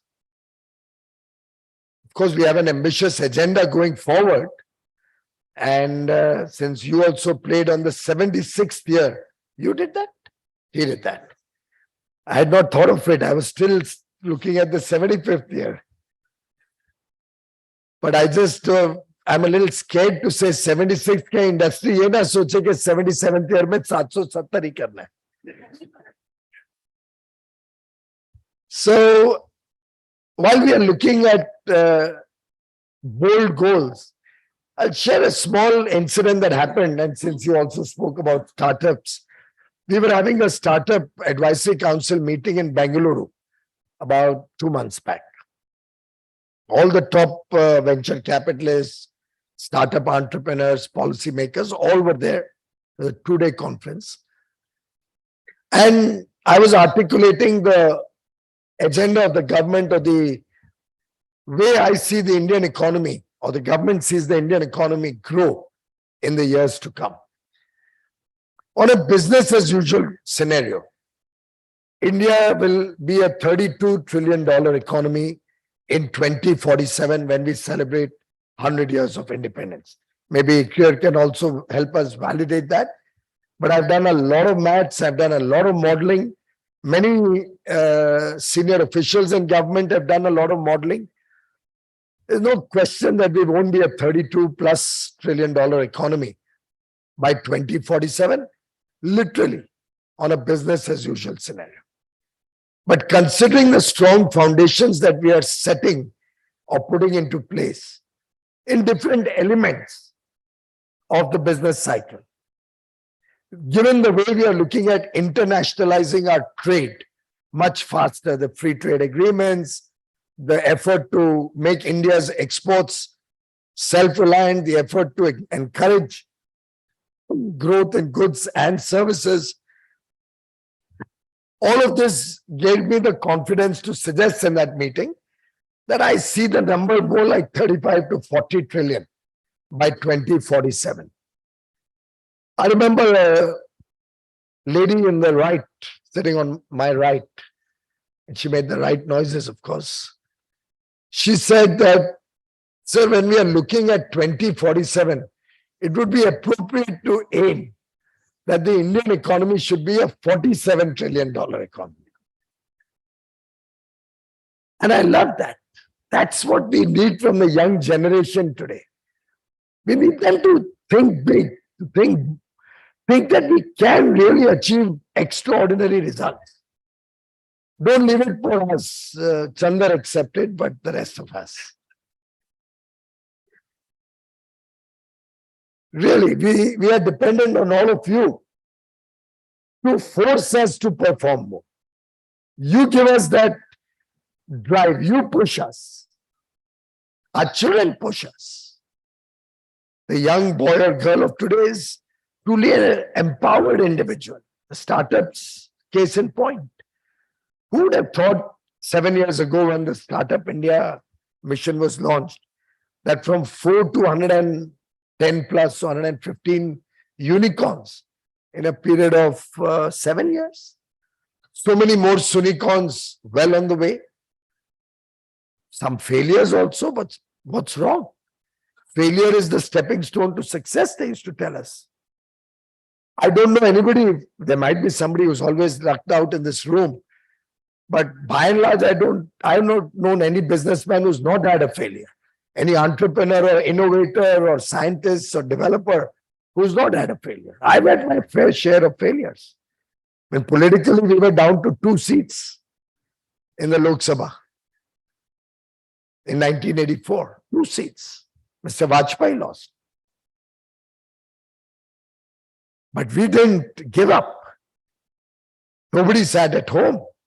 It only encouraged us to do more. And that perseverance always gives you good results. And you get a good opportunity to serve, you do a good job, then they give you the next opportunity with an even bigger number of seats or support. 2024 is just round the corner, guys.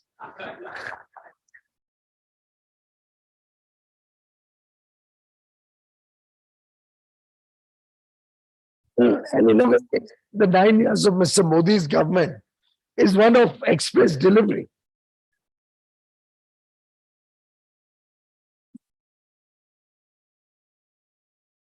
Look at any action, most recent being the vaccine. The speed with which India developed vaccines, the speed with which we ramped up manufacturing, the fact that we could do 220 crore vaccines administered in India seamlessly. There are places in Himachal Pradesh and in Northeast where helicopters were deployed or drones were deployed to even take vaccine for 4 or 5 families at the top of a mountain.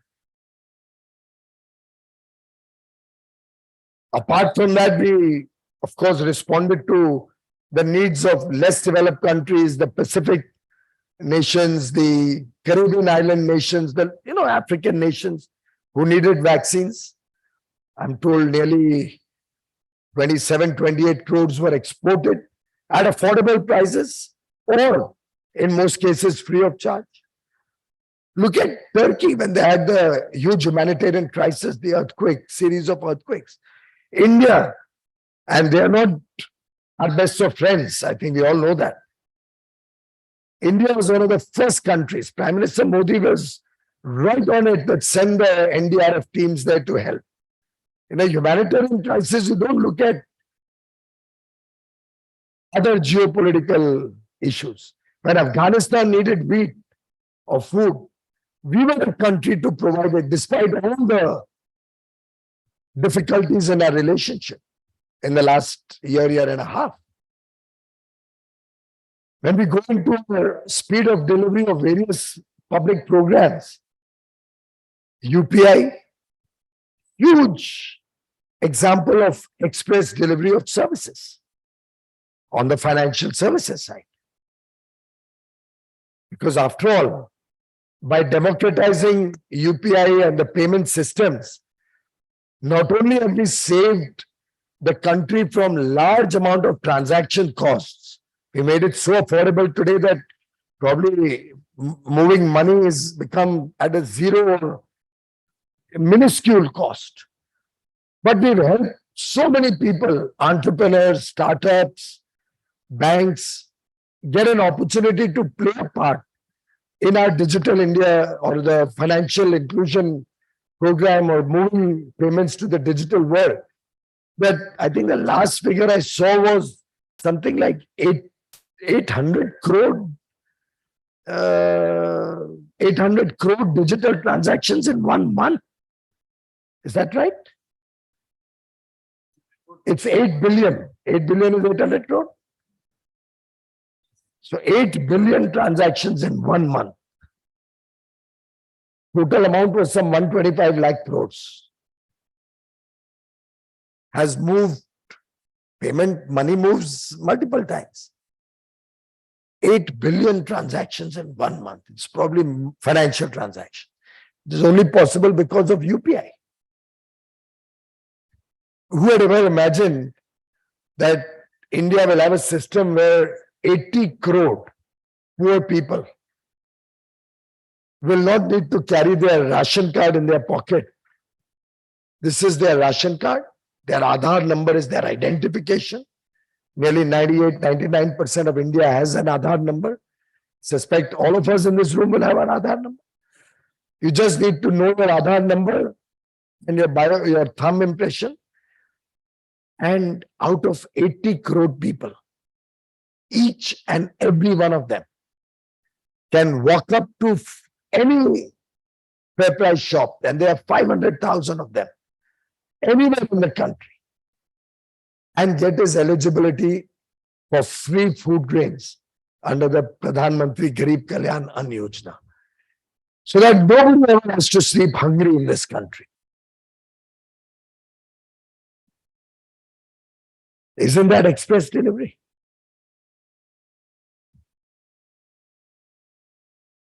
Because I could tell you so many more stories, including the oxygen story.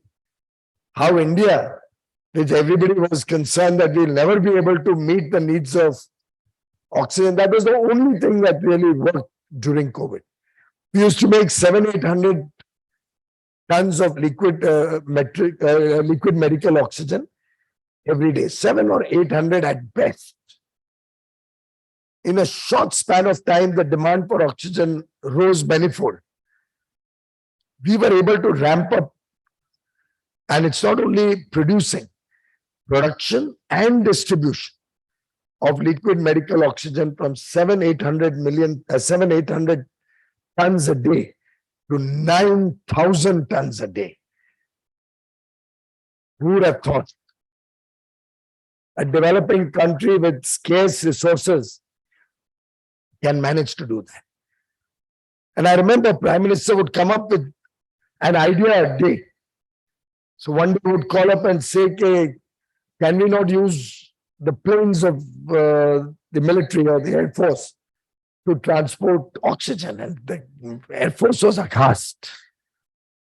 No way we can do it. I mean, it's so dangerous to have a pressurized oxygen on a plane. No problem. Ideas सोचेंगे नहीं तो आगे बढ़ेंगे कैसे? We didn't have ISO containers and tankers. We begged, borrowed, didn't do the third part, of course. Bought, I can say begged, borrowed, and bought. Not bad. From all over the world, all lifted ISO containers and tankers so that we could distribute. But most of the liquid medical oxygen would come either from West Bengal, Odisha, Jharkhand, that region in eastern India, or somewhat of Jamnagar, and few plants in Maharashtra. It would take nearly 14-15 days to move them from there to Chennai, to Kerala, to Bangalore, to all the southern states, and 17-18 days to bring them up to Himachal, Punjab, Delhi. Two-way. Trucks used to go up and down, fill up, come, unload. It's another matter that the Delhi government only created roadblocks and really messed up the entire distribution ecosystem. And actually, I don't know how much loss of, it is a terrible, very painful experience we had dealing with Delhi at that time. But innovative ideas would come up. One day he called up early morning and said, okay, if you can't use the Air Force planes, you can use the railways. We had to cut down that 2-week time. Initially, of course, railways was also very hesitant. But then Honorable Prime Minister's suggestions, we got tracking and we started finding solutions. Ramps were made in one day. Trial runs were run because we had to see that the road overbridges on the tracks don't come in the way.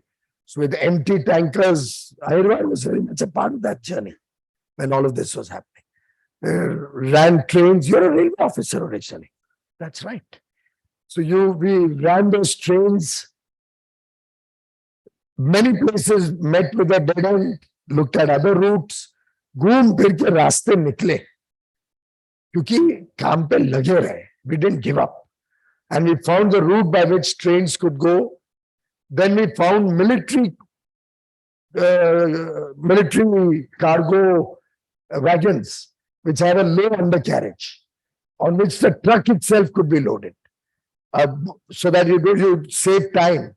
If it is a container, you have to then move it to a truck through a crane and also. Instead of that, the truck itself was loaded and tied up and transported. So half the journey, 7 or 8 days became 1.5 day, moving by train instead of 20-30 kilometers an hour. So now was moving at 80, 90 and 100 kilometers an hour.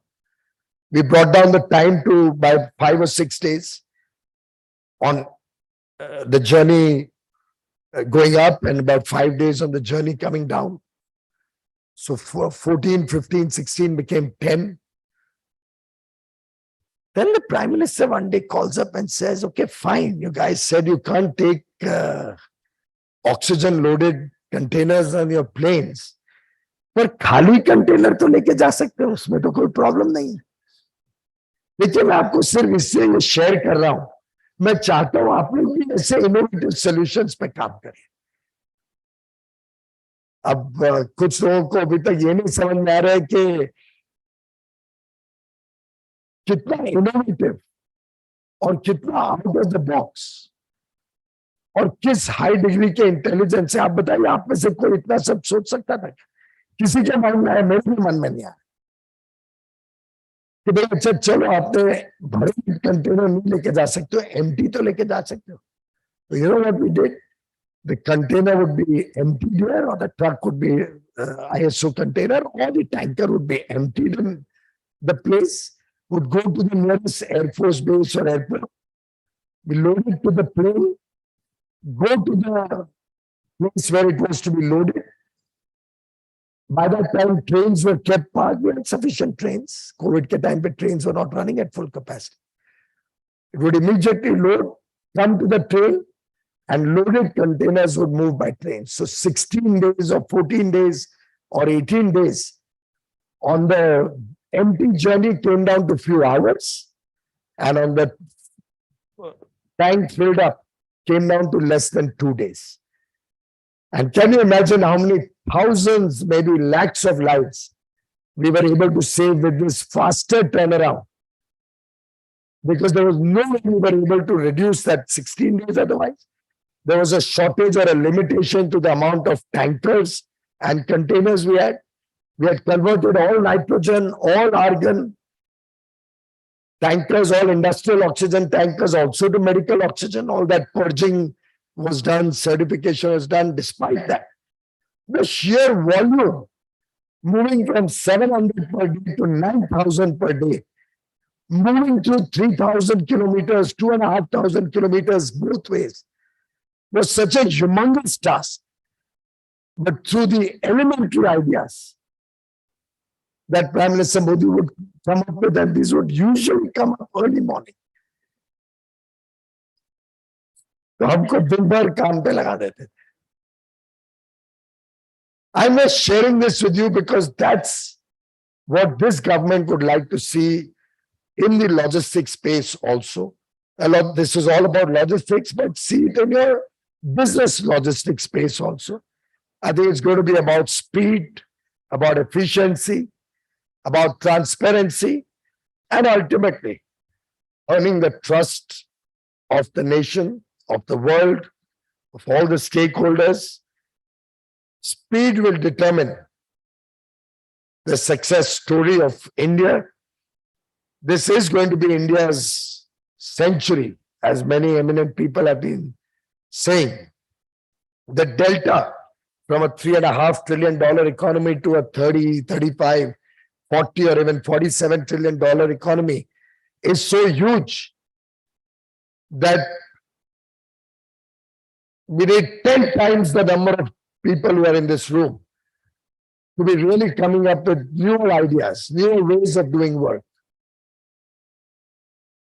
And if we work together, using the PM Gati Shakti, the ULIP, the fact that we have a digital and very highly sophisticated technology strength in the country, the fact that we are fast moving towards sustainability with green energy, already electric vehicles are expanding rapidly. We'll have hydrogen vehicles come into the system.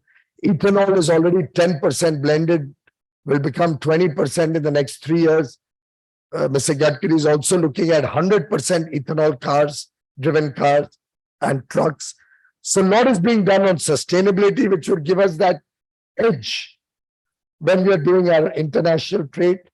Of course, it's also necessary for us to do it for our own very survival so that we leave behind a better world for the children. All of this, friends, is possible. Let's all of us work in that spirit of togetherness, work together to find the solutions that are much needed in this country. And I do hope the express delivery services report supporting the journey towards India at 2047 will help us get the initial ideas, the initial kickstart, so that going forward, logistics should not be a deterrent to our growth, expansion, both domestically and in international trade. Thank you once again, ICRIER, for giving me an opportunity. Today is an auspicious day. It's Mahavir Jayanti. I'm half a Jain. My mother used to be a Jain before she got married into our family. So, a very, very happy Mahavir Jayanti to all of you. And I do hope the simplicity and the high values that Lord Mahavir has always taught and which has continued to inspire me over the years will continue to inspire each one of you in your lives, in your work. Thank you very much.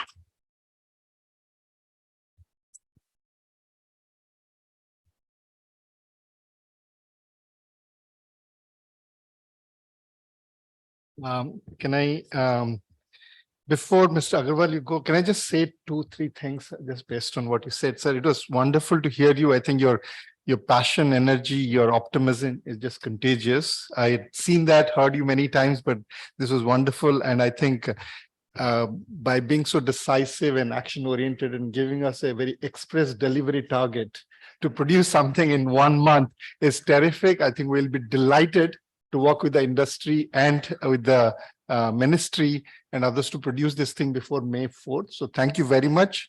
But now let me hand over to Mr. Chandra Agarwal, for Managing Director, TCI Express, for the vote of thanks. Thank you very much, Mr. Deepak. Thank you, Arpita ji and Minister Piyush Goyal ji. It's actually quite heartening to hear that, 2047 GDP target has been set to, let's hope, 47 trillion. But that also means that the logistics growth at that level of GDP would be about 5 trillion. So that also holds a very big opportunity for the logistics industry. So I'm grateful for that if that happens. India is on the trajectory to become the third largest economy under the visionary leadership of Prime Minister Narendra Modi ji. The vision India 2047 is going to redefine the growth of the country's logistics sector and express delivery services during the period of Amrit Kal. I have been in the logistics industry for almost, you will not believe, 23 years. And I have seen, and my family business, TCI Group, has been in the business for about 70 years.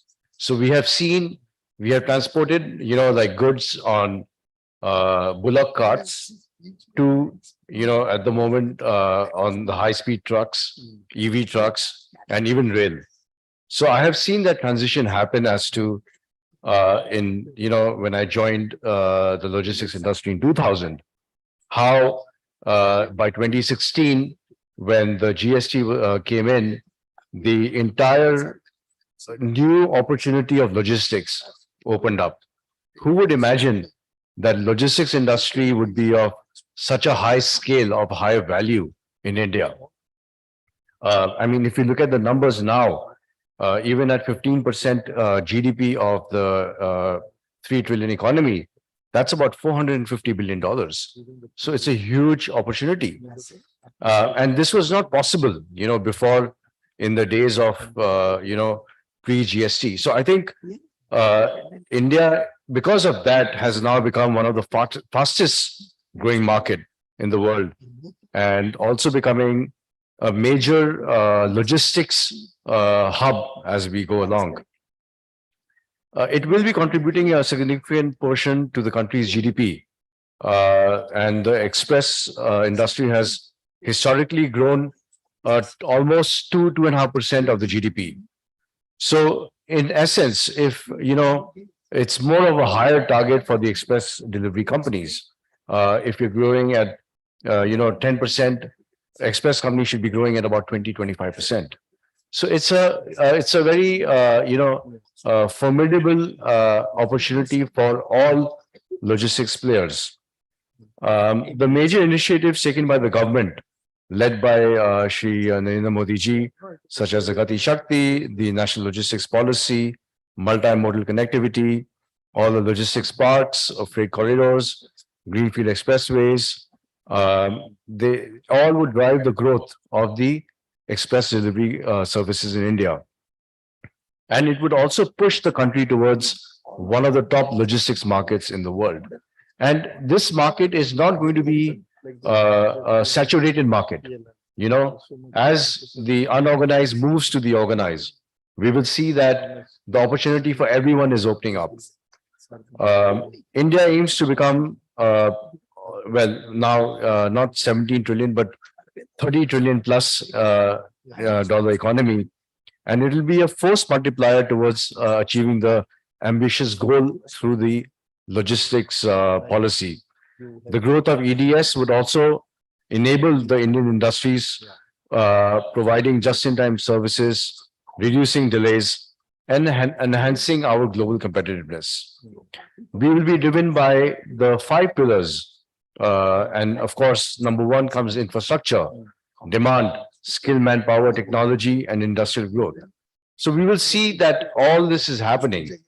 And as we embark towards the Vision 2047, TCI Express does stand to contribute in this mission. And we will play a very important role in the delivery process to come along. The growth of EDS is crucial for India's journey towards Vision 2047. With the government's pivotal initiatives, as I have mentioned, we will be celebrating 100 years of independence with, you know, a whole new revamped logistics setup in India. One final thing I must mention, as Sir Piyush had also mentioned, that we know the problems in India. You know, we know everything. The report tells us the problem. I am seeing the problems on the ground. Now is the time to act on it. With that, I must thank you and Jai Bharat. Finally, Amitabh picked it up and didn't care. That's all. But reality is that's where the elements of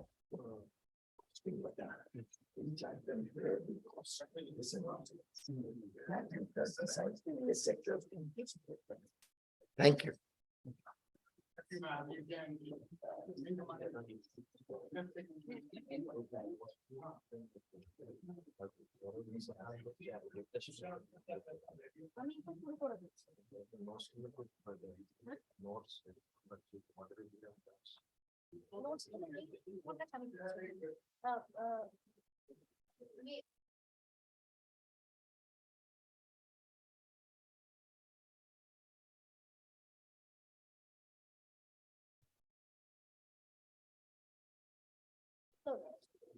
Can you ask something? I'm asking.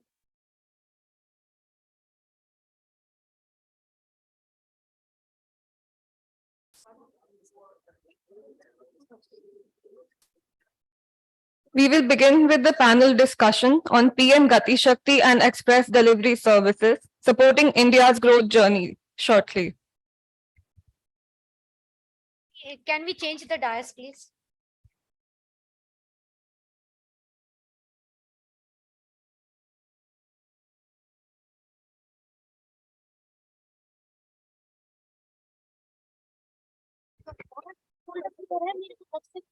We have a very short 10-minute tea and coffee break to rearrange the dais for the panel discussion.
May I request everyone to take their seats? We will be starting with the panel discussion soon.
We will be starting with our panel discussion shortly. Please take your seats.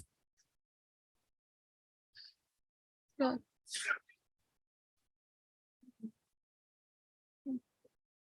the participants who are joining us online, kindly post your questions in the chat box.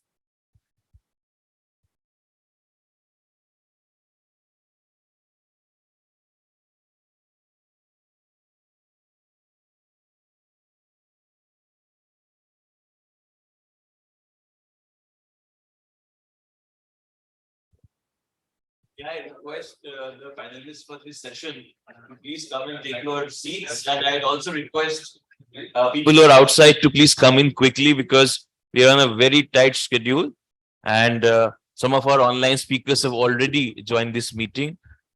Please do excuse us for this tearing hurry, but we would appreciate that this panel stands between you and lunch, so you have a vested interest in pushing things along as well. So as people are taking their seats, and as I wait for Joint Secretary Mr. Surendra Ahirwar, I will, in the interest of time, not read out detailed bios because they've already been provided to the participants here. We will change the order of speakers a little bit because Mr. Gaurav Masaldan, who is joining us online, has an urgent meeting. I'll just set the context for just a couple of minutes. First, of course, I would like to personally thank both ICRIER and EICI for having me here. I am amongst old friends. I'm probably somewhat of a unique animal because I was part of the express industry, so I'm amongst old friends and colleagues. One of the co-authors, Atul Sanganeria, is from ADB, and I was recently with ADB and working with Atul, and I have worked very closely with Dr. Mukherjee as an economist on a number of projects. So I have more than one connection in this platform. So thank you for having me. We have a very good mix of panelists over here. We have with us Joint Secretary Logistics, Mr. Surendra Ahirwar, another person that I've had the pleasure of working very closely with. We have also Mr. Masaldan from CBIC, from Customs, joining us. Very honored to have you here, sir. From industry, we have Mr. Deepak Srivastav, who is Managing Director, Indian Subcontinent of UPS. We have with us Mr. Abhishek Choudhury, Executive Director, DC, and we have Mr. Raghunath, who's the Chief Strategy and Development Officer of the Bangalore International Airport. I think Smita has joined us. Smita is partner Ernst & Young. So we have a mix of consulting. We have a mix of people who are running operations. We have somebody looking at the infrastructure at the airport side. We have representatives from government. So without further ado, a warm welcome to all of you. Sir, I'll start with you, Mr. Musaldan. If you have a few opening remarks, and what we have set for this panel is to have some question-driven discussion. So, with your permission, I will place the questions that I have for you, and maybe you can take your about 8 to 10 minutes maximum to respond. So, the key question, sir, that I think the audience has for you here is, we have seen a lot of trade facilitation measures, and India has been at the forefront really in driving reforms in TF far beyond the mandate of the Bali Agreement. And kudos to CBIC for this fantastic journey where we have really made a lot of progress.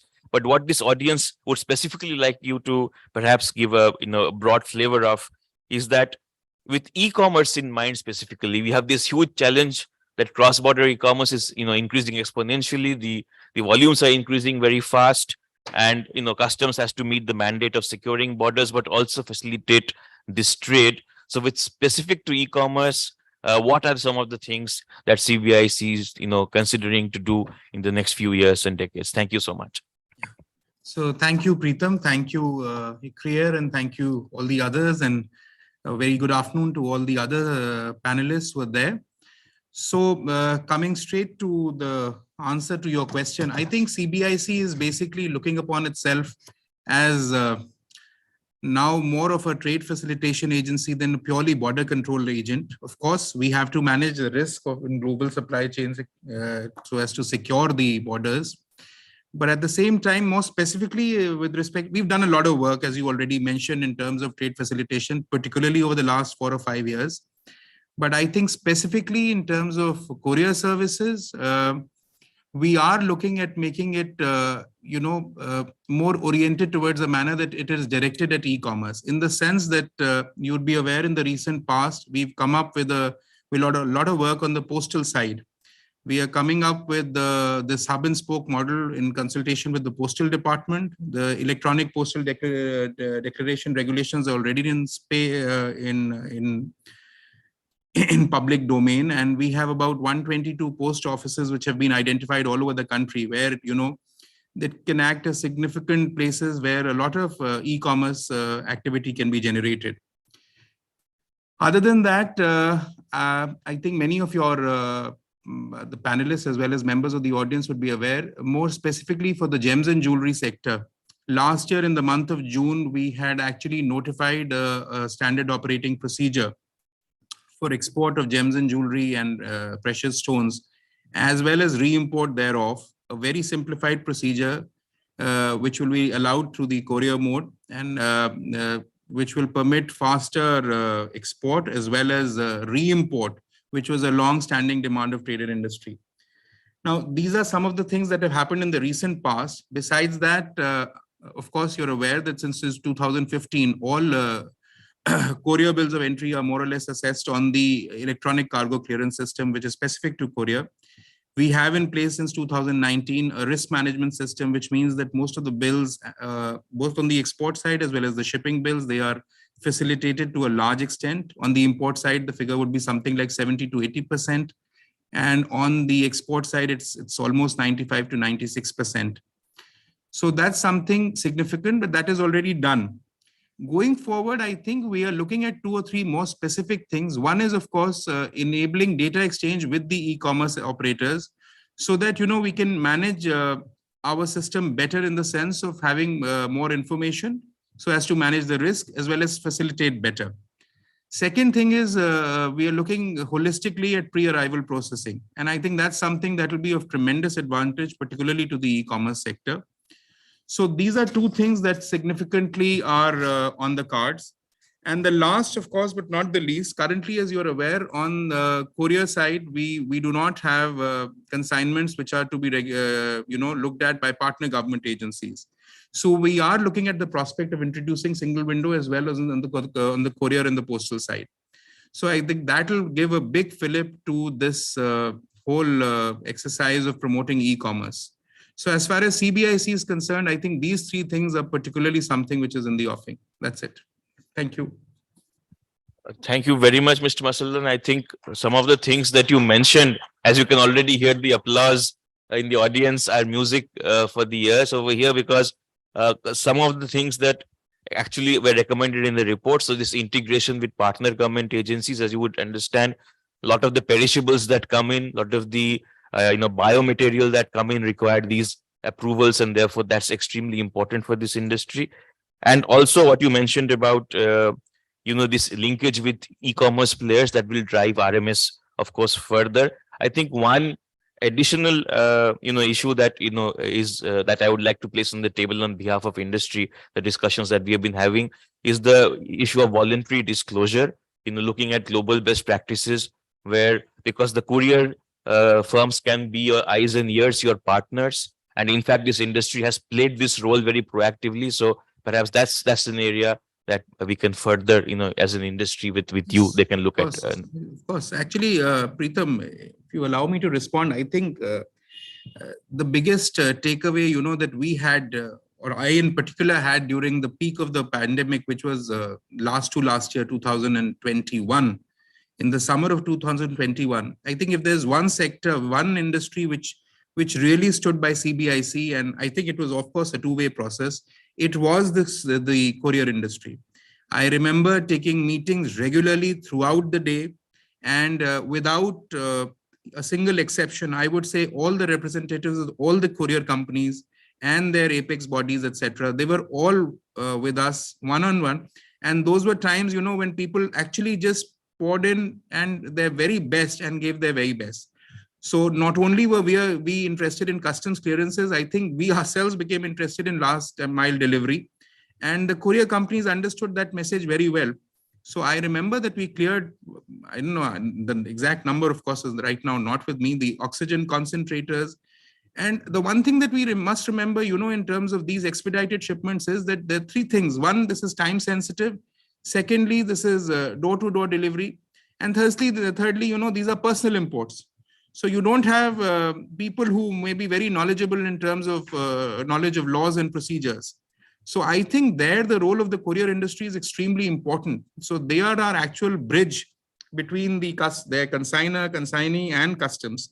So I think that was a wonderful example that customs and the courier industry can work in sync and do wonders. And we must in fact replicate that model in the normal times as well. That, of course, was an emergency.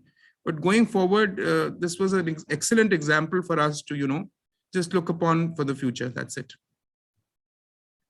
Thank you very much, sir, and thank you for your time. I know that you have another meeting to attend. So on behalf of everybody here, gratitude for your time and presence. Thank you so much. Thank you for having me. Thank you. So I would now go back to our original schedule that we have, and then come to Joint Secretary Mr. Surendra. I think the minister already has pointed out what a critical role that Mr. Ahirwar played during the emergency that we had during the pandemic, where he played an instrumental role in ensuring that the oxygen supply chains worked effectively. So a pleasure and absolute privilege to have you here, sir. Welcome.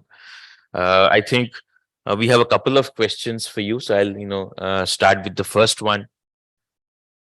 So the first question, sir, that we would like to hear from you is what kind of initiatives are envisaged under the Prime Minister's Gati Shakti Master Plan that will help improve city logistics and last mile delivery, because that's of critical interest to this industry. Thank you, Preetham. And thank you, ICRIER, for having me here. And before I arrived, the task was already cut out for me. I missed a initial part of the minister's speech though, but I got the message and I got the orders as well.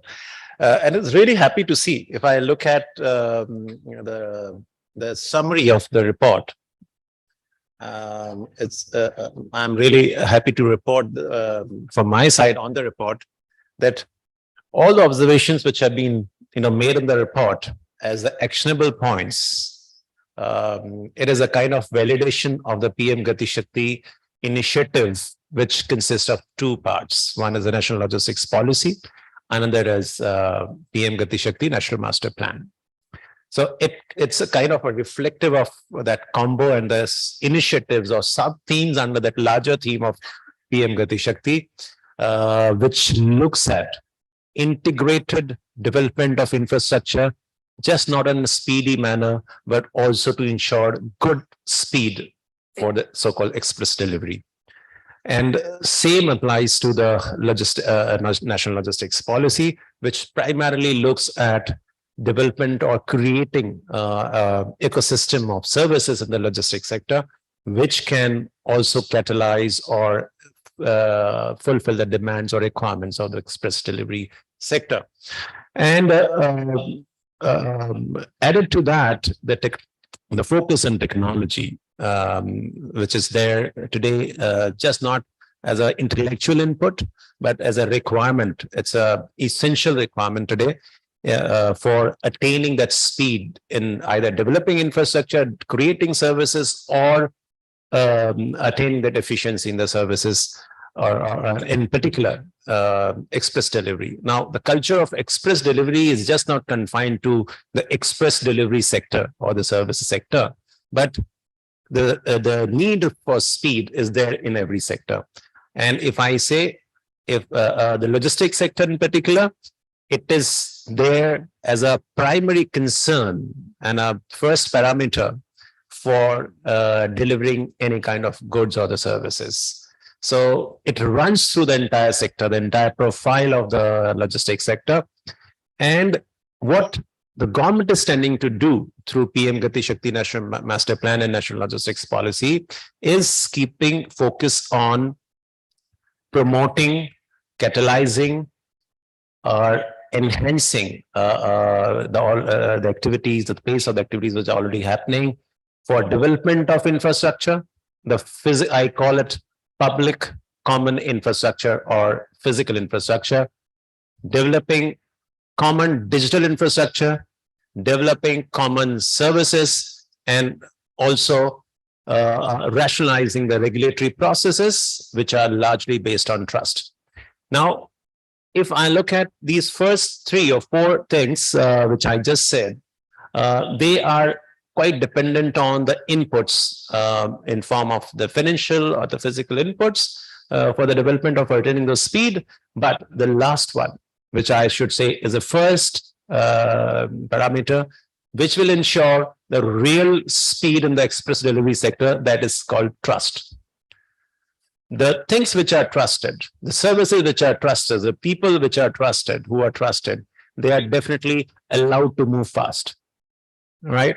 And today what we have as a risk management system, I should, let me tell you this thing, that I do not believe in managing risk. I would talk through PM Gati Shakti, National Master Plan, or logistics policy, just one thing, that is de-risking the processes. Instead of managing the risk, de-risk, cure it, rather than just managing the disease, right? And for this, I think we have been traditionally having all the conversation between the government and the industry. But I would also suggest one more exercise for the industry, that is having conversation within the industry, because most of the people who are citing their cries or crying on that stringent regulatory processes are the honest ones, and this inconvenience or the pain which is caused is attributed to the dishonest ones. So there has to be a conversation within the industry between these two streams, the minority dishonest and a majority honest streams, and take some measures within. I mean, I always would say there has to be some ethical standards. There has to be some business ethics. And I'm not saying just for giving a bhashan kind of or giving a moral lecture out here. It means business, let me tell you, because it is creating trust, it is enhancing trust, and therefore enhancing your business efficiencies, right? So I would suggest this, if the industry within the forums which you have, the associations which you have representation from all the players, be it the disciplined ones or the otherwise. This is one important appeal I would like to make here as well. And let me further assure you, on every front or every aspect of the express delivery logistics or express delivery infrastructure or express delivery services, we are working on. Further, whatever we are doing is not end of the kind of it's in itself, but we are also open to very progressive suggestions, well-researched issues or the solutions which can be suggested by the industry. And for this, we have developed a mechanism. We, under this National Logistics Policy, created a service improvement group, which is supported by a digital platform, which is called as e-logs. And to this platform, all the industry associations are having an access, right?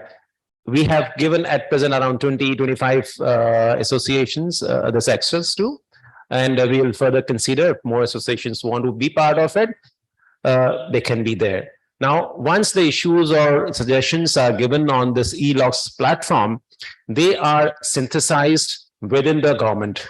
They are marked to different ministries through the digital platform itself.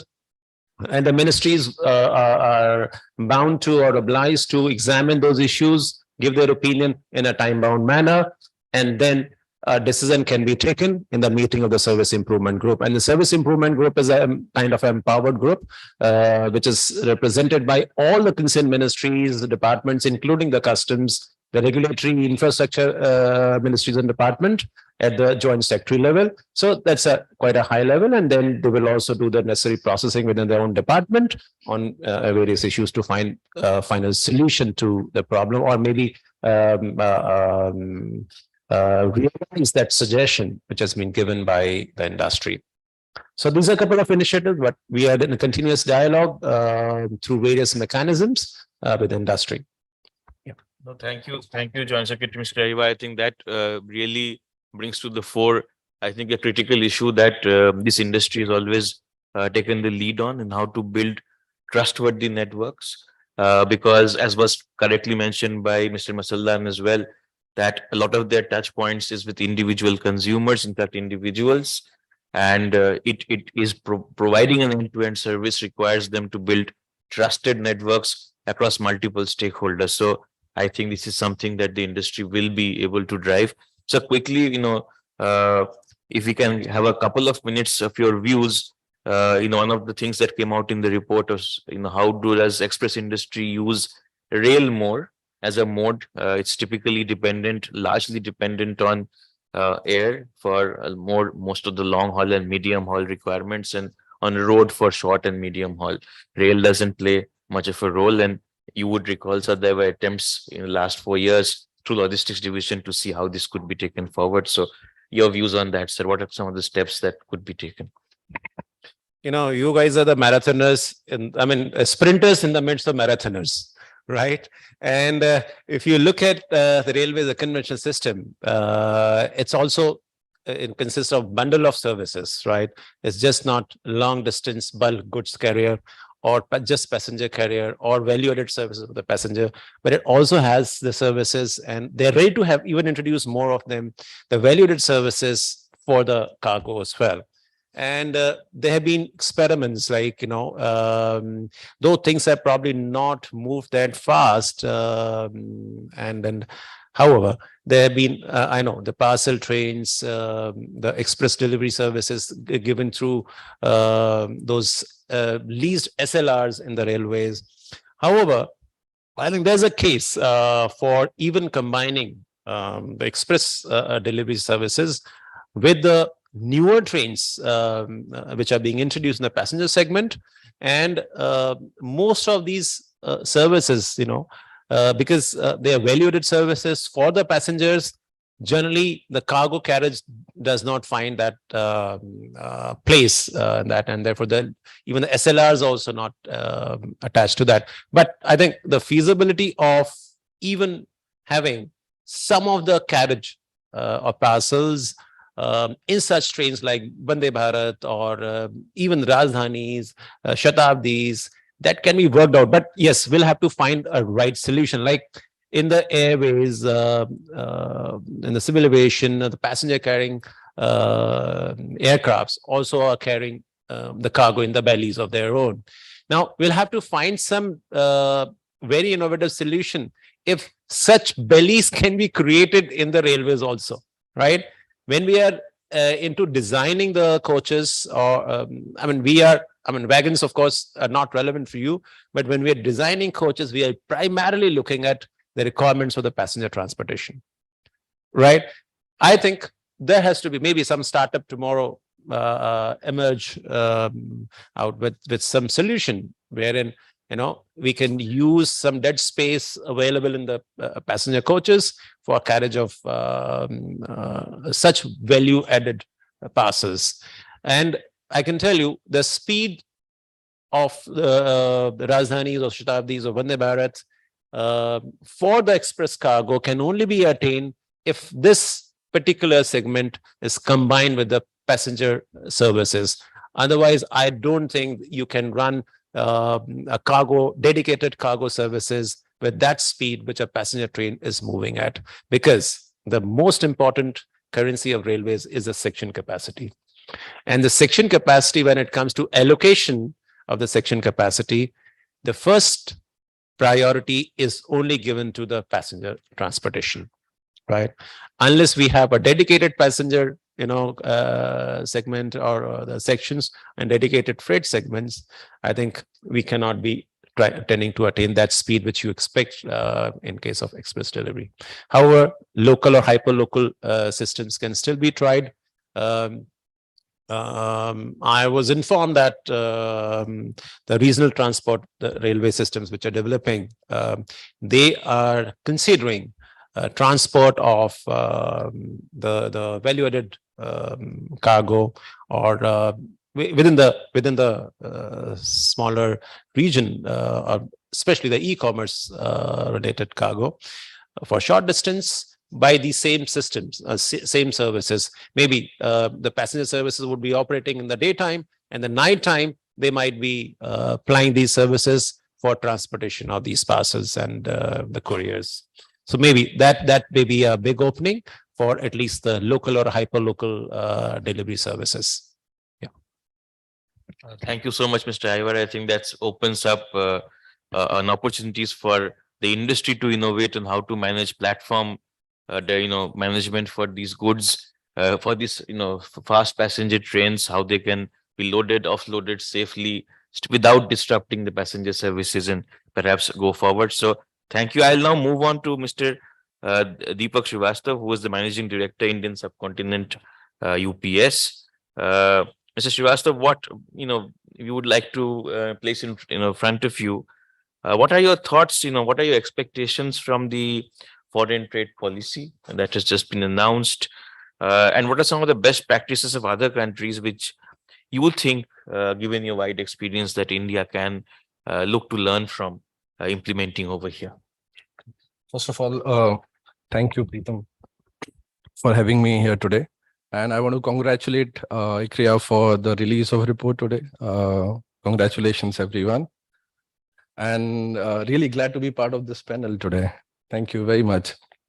Coming back to your question on the expectation from the foreign trade policy announced a couple of days back, I think the bigger question in front of everyone today is how we can unlock the true and full potential of our MSME segment, and how we can connect these MSMEs to global supply chain or the value chain. If we go back and see some statistics, around 63 million MSMEs we have, which contribute around 30% to our GDP. But the bigger question again is how much of these 63 million MSMEs are into exports? Again, I take this opportunity to congratulate Ministry of Commerce and Industry for the policy, foreign trade policy launched. If you dissect the policy, there are a couple of things which came very naturally as an approach. And there are around 5 to 7 different features which distinguish this policy and bring it to a table for a broader discussion. But for the time being, I will be focusing on 2, which according to me are high impact. So the first one is increasing the value limit from 5 lakhs to 10 lakh rupees for our exporters to export through courier mode. And I'll tell you how this is gonna change the export equation specifically for MSMEs. With the implementation of this value increase, what it is actually helping the trade is speed. And I think our Honorable Minister also spoke about the speed. We will be straight away cutting down around 24 hours from the supply chain end to end. And I'm talking only logistics piece right now. We know that logistics are interrelated. More efficiency in one stage means efficiency in the end-to-end supply chain. So around 1 day reduction means a lot to a small trader, a small manufacturer, or a small exporter.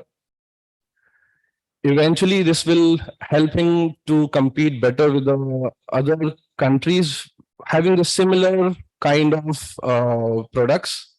Means his product will be reaching 24 hours before the other products from the other competition in other countries. Second, this help you reduce the cost.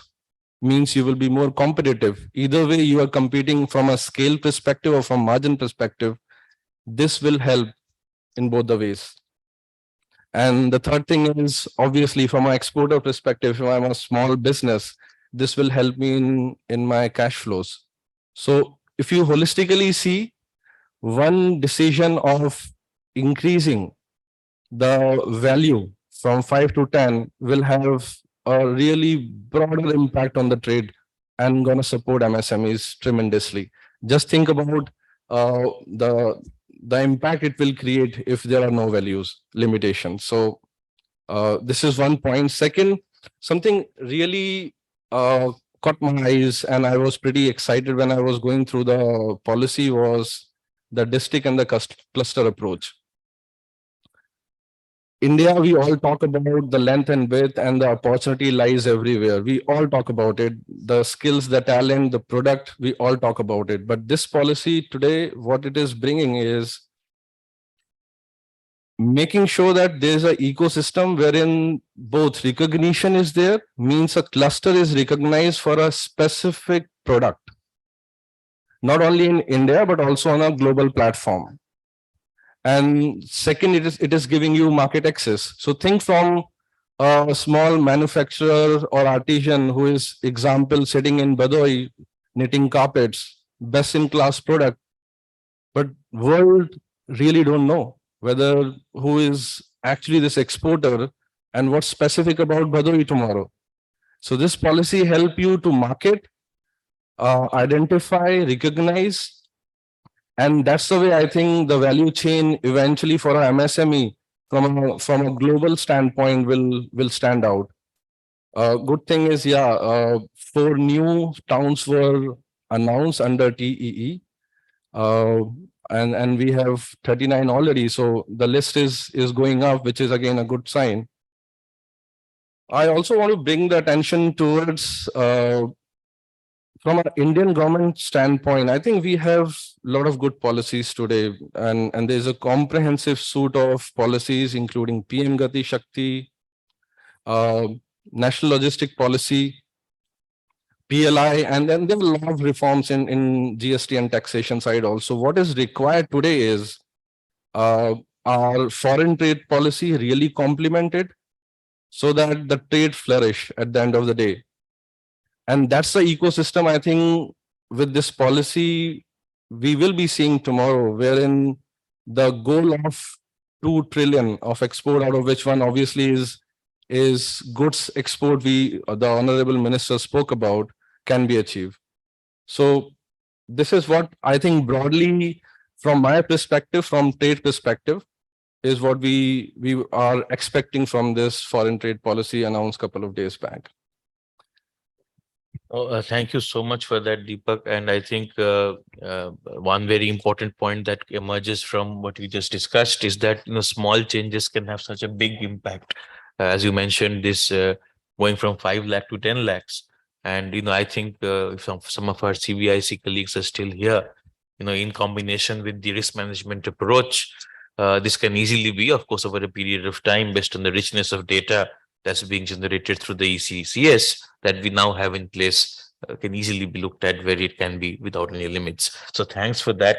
And I think one of the discussions, one of the questions that I would like to, place to Abhishek also, as we, but also to all the panelists in general, because we have, from the infrastructure side, the airport represented by Mr. Raghunath, that how does the whole ecosystem help the overall competitiveness of India's exports, especially now that small parcel exports, expedited shipments, supporting such exports are becoming a critical issue. So that's a broader theme. If you could, think about as we discuss the topics over here, but specifically, Abhishek, if I could ask you that in terms of the express industry's linkage with SMEs that, was mentioned also by Deepak, and how these one district, one product approaches are also critical to that. To what extent do you think going forward, the express industry can drive the competitiveness of MSMEs as exporters? And that goes back to that overall question, that how does this industry help the export targets of the country? And if you had to pick on top 3 reforms that the government should consider, absolutely the top 3 reforms to help the industry along, what would those top 3 reforms be? Fantastic. Thank you, Preetam, for that question. Indeed, to ICRIER, congratulations on the launch of the fantastic report, and also for this opportunity to speak at this event. I think anyone who has been listening in from morning, and all the distinguished speakers, whether it was our industry colleagues, the Honorable Minister, our joint secretaries who've spoken, what I think is most impressive before I answer that question is there's so much of synchronicity in our thoughts. So for the first time, I think in a long time as an industry player, I can see that we are not sitting on 2 sides of the table. We're actually all literally on the same side of the table, because we all know the goal that we have in front of us is not only an ambitious goal, it's an achievable goal. And I think I refer to the Honorable Minister's speech, the big, hairy, audacious goals that he was talking about. And I think the SME ecosystem is probably the biggest driver of the ambitious and audacious goals that I see today. Particularly in the post-COVID environment, the growth that SMEs are seeing, SMEs, I'm including them as a larger cluster. The whole Atmanirbhar Bharat theme is no longer just a slogan. It's actually something people are believing in. We are able to see it at a grassroots level. Sure, the fact that e-commerce had started in India well before the COVID crisis had created a platform, but I'm sure the era that we saw post 2016 with launch of UPI, with launch of a lot of other digital initiatives that had come in play, finally meant that SMEs no longer need to be dependent on anybody other than themselves to be able to build their businesses. And the fact that now the foreign trade policy, the overall PM Gati Shakti program, the national logistics policy starts to recognize that it's not just the main consumption centers of India, which was conventionally used to be the top 20, top 25 cities, but in fact, the tier 2, tier 3 locations where they are not only consuming, but they're actually going to become, or already are becoming, the bigger producers of products and services, right?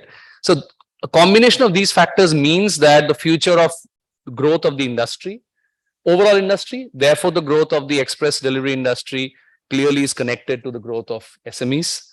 The role we play as express players in this ecosystem, obviously, is to help create the end-to-end experience, because most SMEs, as one of our speakers today said, SMEs principally do not have nor should be expected to have an entire infrastructure capability individually built for themselves. If you look at the districts, if you look at the clusters, if you try to create the same scale at every single unit level, I think the unnecessary cost that we will be spending or already at times are is where all those inefficiencies are really coming from. The more consolidation, more aggregation, more these digital tools that can give everyone the single access. I think one thing that wasn't spoken about much today, but I think it's part of what India is doing, and I'm personally very excited about the government playing a role, is the whole ONDC concept. If you look at what the Open Network for Digital Commerce says, it's not a website, it's not a platform, it's an ecosystem being created. And I've had the privilege of speaking to the people and the brains behind it. It's so amazing. And I think that vision, if we as express industry and both the industry and the government can come together and really give fuel to that, it has so many linkages to everything else. And the reason I'm saying this is, I don't think SMEs, when they start their business thinking that they will do exports. They primarily start their business thinking that they will first reach to this massive 1.4 billion population. But what we are learning now over the last 3 to 4 years, with a lot of encouragement and support from the government, I must add, is that the SMEs are beginning to believe, if we are already producing for pretty much the world's second largest population and probably the fastest growing economy, what is stopping us from selling these same products across the world?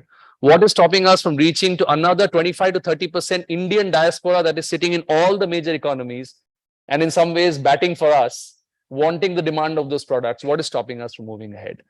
And to that extent, I will probably end with only those 2 or 3 points that you mentioned. What really do we need? What really do the SMEs need in order to open up their wings? Obviously, a lot of it is being taken care in terms of the current policies that we see.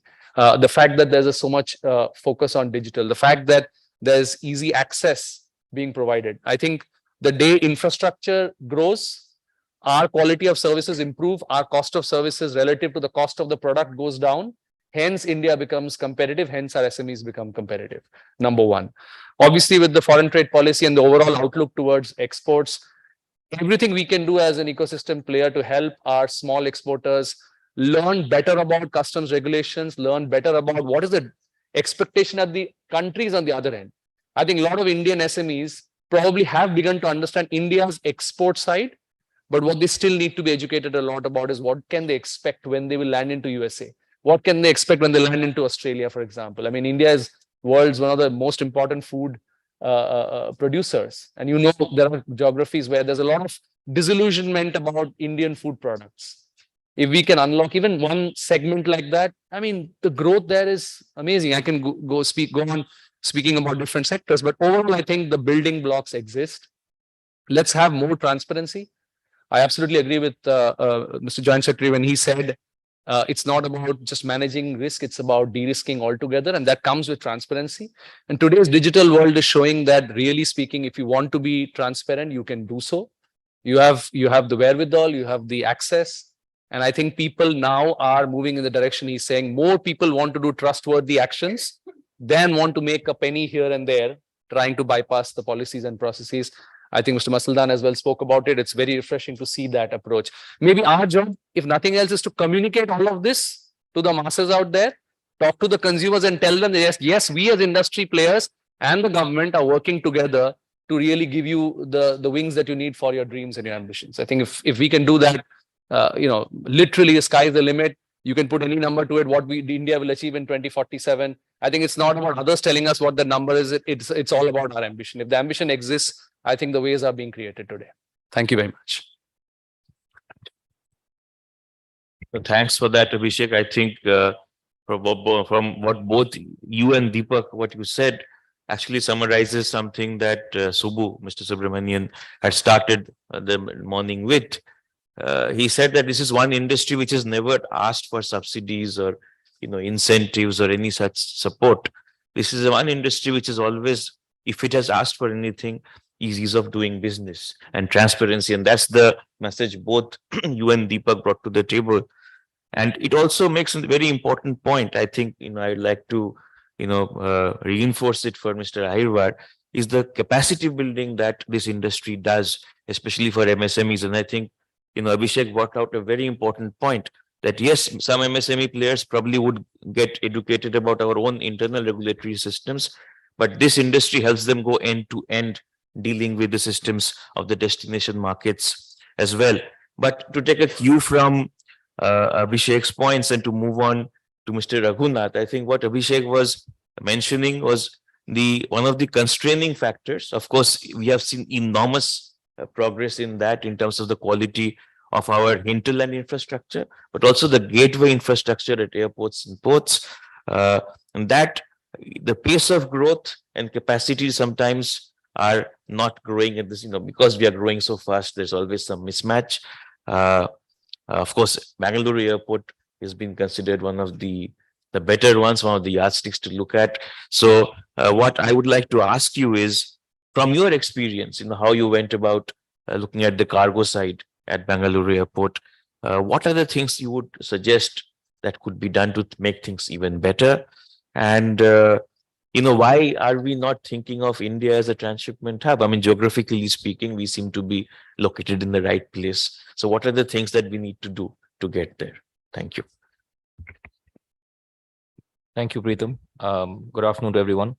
It's been a pleasure to be here and listen to so many sort of inspiring conversations this morning.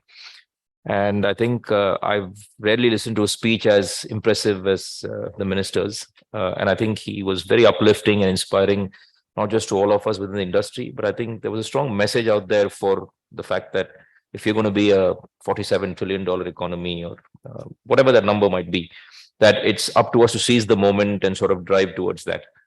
And I thought Abhishek outlined some of those points very, very well, and Deepak did before him. I'm not a policy expert, but let's assume that there were 3 or 4 key aspects, right? One of them is policy, which the government is working towards, and ensuring that we have the right building blocks in place from a policy perspective, whether it's through sort of the Ministry of Commerce or CBIC, etc. The second aspect, I would say, is from an infrastructure perspective, for instance, where we come in. And I'd like to think that at Bangalore Airport, we've sort of tried to stay ahead of the curve and stay ahead of where the demand is. And what we've done, what we focused on, especially over the course of the last decade, is investment in physical infrastructure and digital infrastructure. And just to put that in context, I think many of you know Bangalore International Airport, and it's a greenfield facility. It was opened in 2008. And we tripled in passenger volumes in our first 10 years. We went from about 9 million passengers to about 27 million passengers when we celebrated our 10th anniversary. And even though we'd sort of have the collapse of 2 domestic carriers, one of whom had Bangalore as a base, Kingfisher, for instance, and then Jet after that, I think this year, despite that and COVID, we will probably hit 40 million passengers over the course of 23-24. I mean, that's pretty spectacular growth from a passenger perspective. But what's been equally impressive and I think very uplifting for all of us is the potential of the cargo market and express delivery services. So even from a cargo perspective, we've grown phenomenally over the course of the last 5-6 years. We've hit about 410,000 metric tons last year. We will hit that same number when we tally up all our numbers for FY23. And I think we've seen a significant amount of growth in a range of different services, whether it's international with respect to exports and imports, whether it's domestic cargo, certainly over the last 12 months, and very interestingly on the express side. And I mean, we work closely with Deepak, we work closely with Mr. Subramanian and other, Suvendu is here, industry partners. And what we've done is we identified the need for express cargo services, I think, in advance of a lot of other airports. And I'm pleased to say that we probably have India's first dedicated express cargo and express courier facility at Bangalore International Airport, which is a custom-built facility spread over about 200,000 square feet, and it has the capacity to do about 150,000 metric tons a year. Now, the interesting part is we did that. All of the airlines have responded. All of our partners, the 3 major freighters as well as EICI, everybody's come in, set up facilities, and along with our partners, especially from the government side, and I'm talking very specifically about customs, about, and other facilitators, including Arpita, including sort of the animal quarantine and the plant quarantine services, et cetera, et cetera. I think everybody has ensured that our turnaround times have been exceptionally efficient. The industry is driving towards change. And I think today's India is demanding sort of services at speed. And I think this particular, conference which ICRIER has brought together is very timely, because even for us as an airport, right? I think if you had asked all of us 15 years ago, many of us who were in the aviation industry 15 years ago, airports thought of airlines as their principal customers. So we were a B2B sort of industry, right? Today, when you look at infrastructure providers, I think we've all gone to being B2B2C or B2C industries. So today, when Abhishek talks about the MSMEs or, Deepak is talking about the airline business, it doesn't matter to us. Everybody is a customer. And what we've tried to do is invest in that physical infrastructure in terms of providing the facilities. And I briefly glanced through the report as well. And they were talking about dedicated freighter stands. We have those in proximity to the cargo and ECT. We have those. The physical infrastructure, we've invested in airside capacity, which are the stands, the terminal infrastructure, which is the new ECT facility, the landside infrastructure, which is expansion of the roads. And we also have dedicated truck management facilities, which, for instance, keep the trucks where they are first and provide them with a sort of a almost on-demand token service so that they can come into the cargo terminals and the courier terminals at the right times so that their turnaround times are minimized. And what this has done actually, very interestingly, is it's cut our overall turnaround times and even the processing times within the airport facility. And I'll say this sort of partly tongue-in-cheek, because it's actually cut our revenues also, because we used to make a lot of money on demurrage. And actually, we've lost some of that revenue. But I think from an overall industry perspective, right, the great thing is that at the end of the day, the consumer is benefited. And the second part of this is that we've also invested heavily in cold chain facilities. So if you look at exports, if you look at perishables, for 3 years in a row now, we've been India's busiest perishable handling airport. And I think all of those things don't happen by accident. I think it happens because three pieces come together. One is the policy side of the equation. The second part is the infrastructure side of the equation, where we potentially provide in some ways part of the capacity, and the airlines and our freight partners and the industry provides part of the capacity. And then that drives demand. And finally, I think the other piece that as we drive towards this, huge economic growth, that we need to keep in mind is that investment in human capital. And I think that's the part that the industry needs to also make sure that they really sort of invest in. Because when you look at all of these numbers, we talk about whether it's the 47 trillion, whether we talk about passenger traffic, which, by the way, IATA tells me that by 2040, we're going to double from 9 billion that we have pre-COVID to about 19 billion passenger trips by 2040. Or in the case of Bangalore Airport, we believe that by the early 2030s, we're going to be a between 90 and 100 million passenger airport. And we're going to have about 1.5 million metric tons of cargo. But, we will provide the physical infrastructure. We will provide the technology. We will do the air cargo community system that we've invested in, for instance, and other initiatives. But I think we need skilled labor, and we need sort of skilled human capital across this industry, because a lot of these things are specialists. And while there might be some generalist sort of areas where we can bring generalists in, I think this industry also has to spend a lot of time thinking about where that manpower training, the skilling, and bringing people into this industry is going to go. And as part of the government's policy initiatives, I'm also, hopeful that we will start looking into that in a big way in terms of how does the industry respond to that need.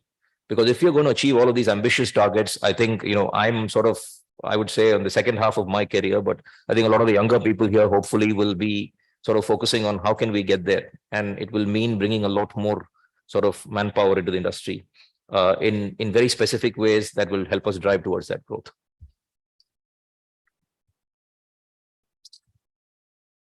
No, thank you so much for that, Mr. Raghunath. I think if I may quickly, bring out some salient points. I think one important point that, observation that comes from your comments is that the deliberate way you went about planning and the scale and ambition of it, because, what you just said, that, in India, I think from my own experience from earlier decades, we used to underestimate, with the way we developed infrastructure, that the fact that you went, from 9 to 30 million, we have to anticipate those scale now and build infrastructure according to that scale and deliberate planning. A lot of the cargo side, especially, we have seen was done, I would, in the closed room, use this, kind of a jugaad kind of a thing, ho raha hai to laga do, that kind of stuff. This kind of deliberate planning for capacities is, I think, something that is very, very critical. And that's what, Prime Minister's Gati Shakti's philosophy is also coming from. The other one is the kind of the whole of government approach that you took, so not from a government perspective, but to provide all the facilities for different regulators, customs, etc. Pre-planned that, so that they could all be under their, under the same roof. Just like to respond to one more thing. So it's not just for the current numbers.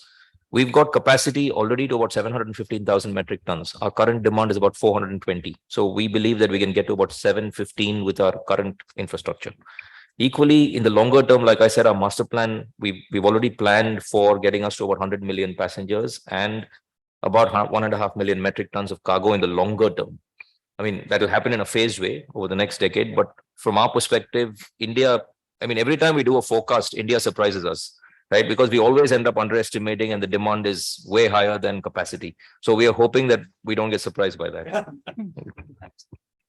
Yeah, another perspective is, see, it's all about learning from each other's experience.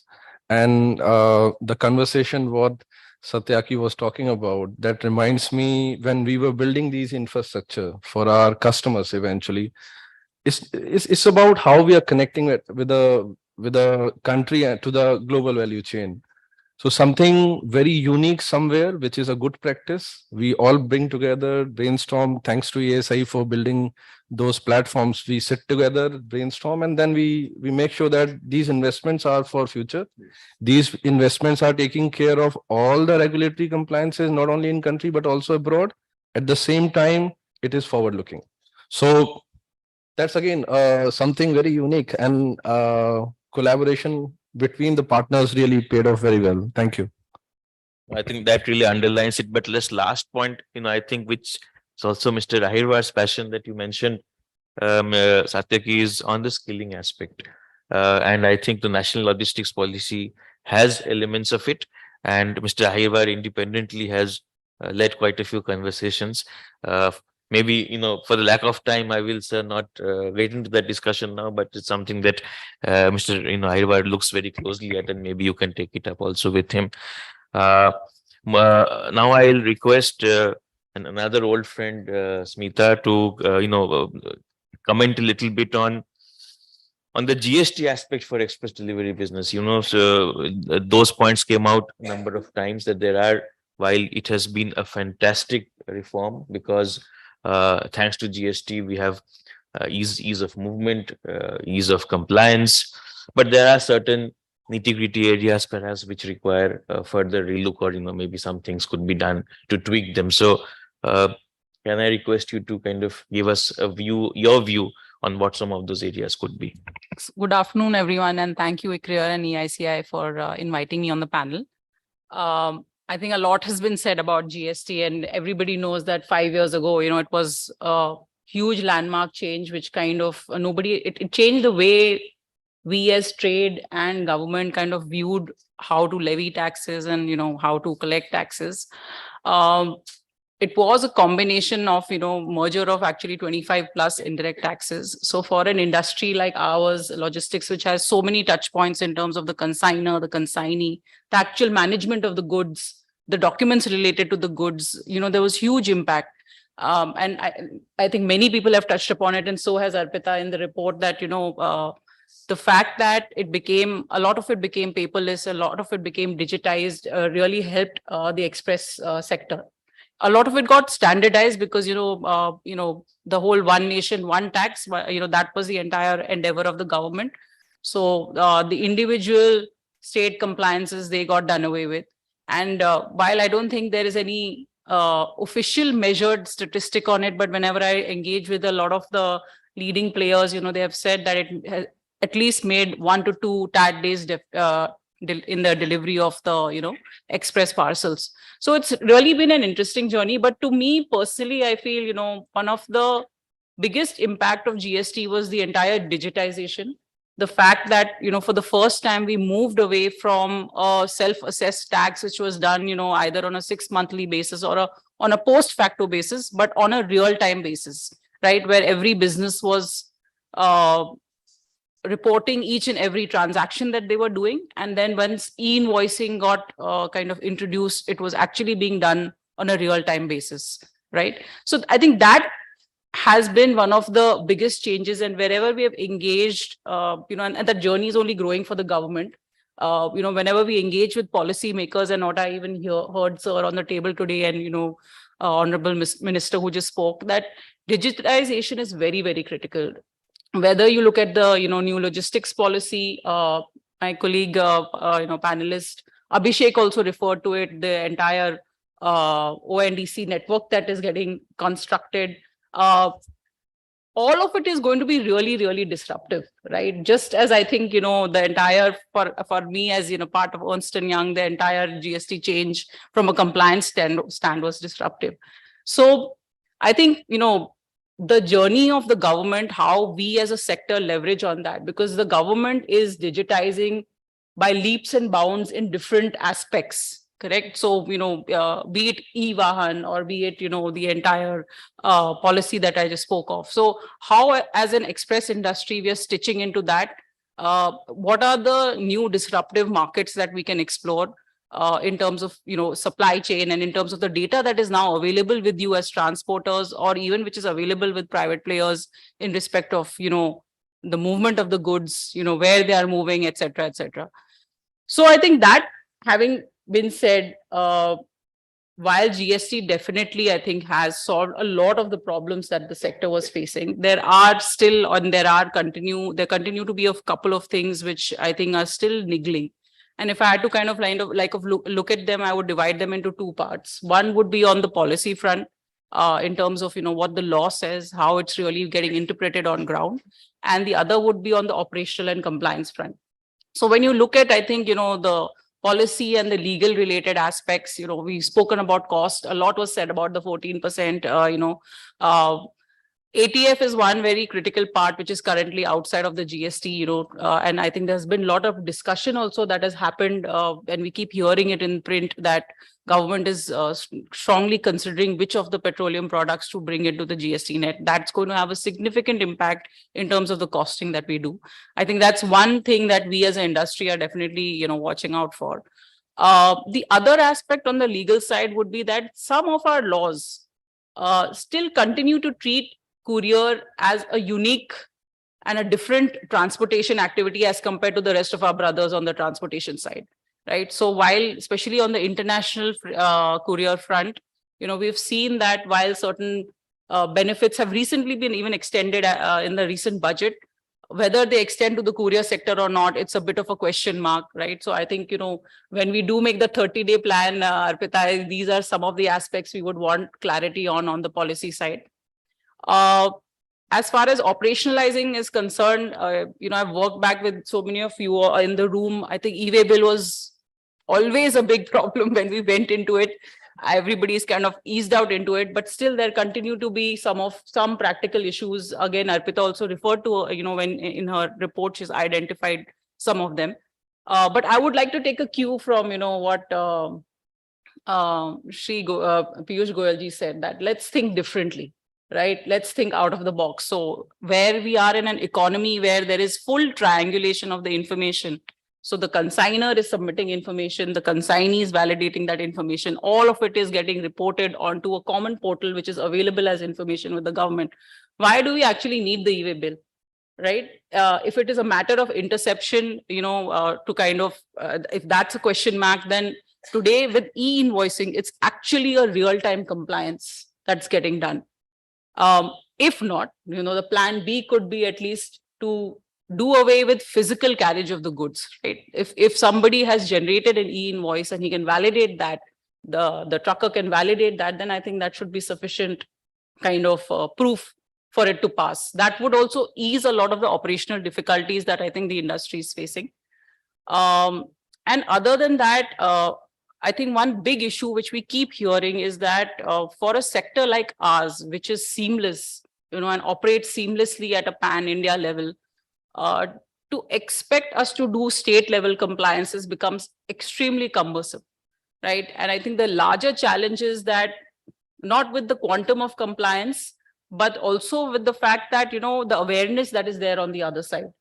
And I think, as a way forward, possibly we can look at building working groups, because while courier has been one of the traditionally oldest tax services, under the indirect tax laws, but it has evolved so drastically over the last 2 decades that, a fresh understanding of what the sector entails, what all newer products are there, how do we operate, how does a contracting happen, what documentation, what is a consignment note, simple things like that. It would be good to have a refresh with the policymakers so that we all are on the same page.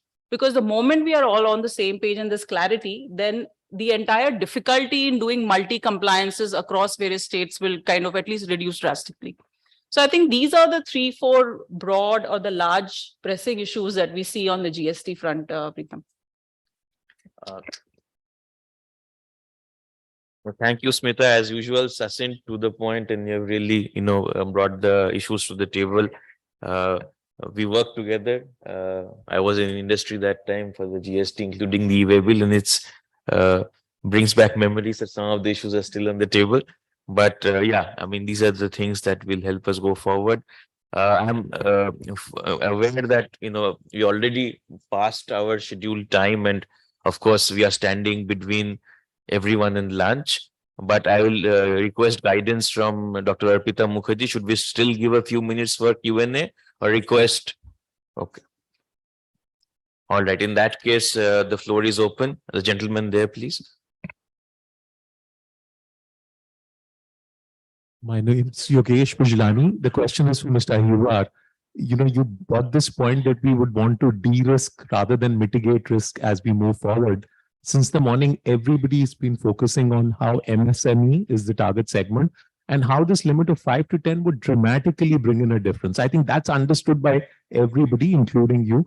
What are 2 or 3 of those challenges that do need to be de-risked according to you, which is why there is still a thought and it isn't decided yet? If you could just share some light on that.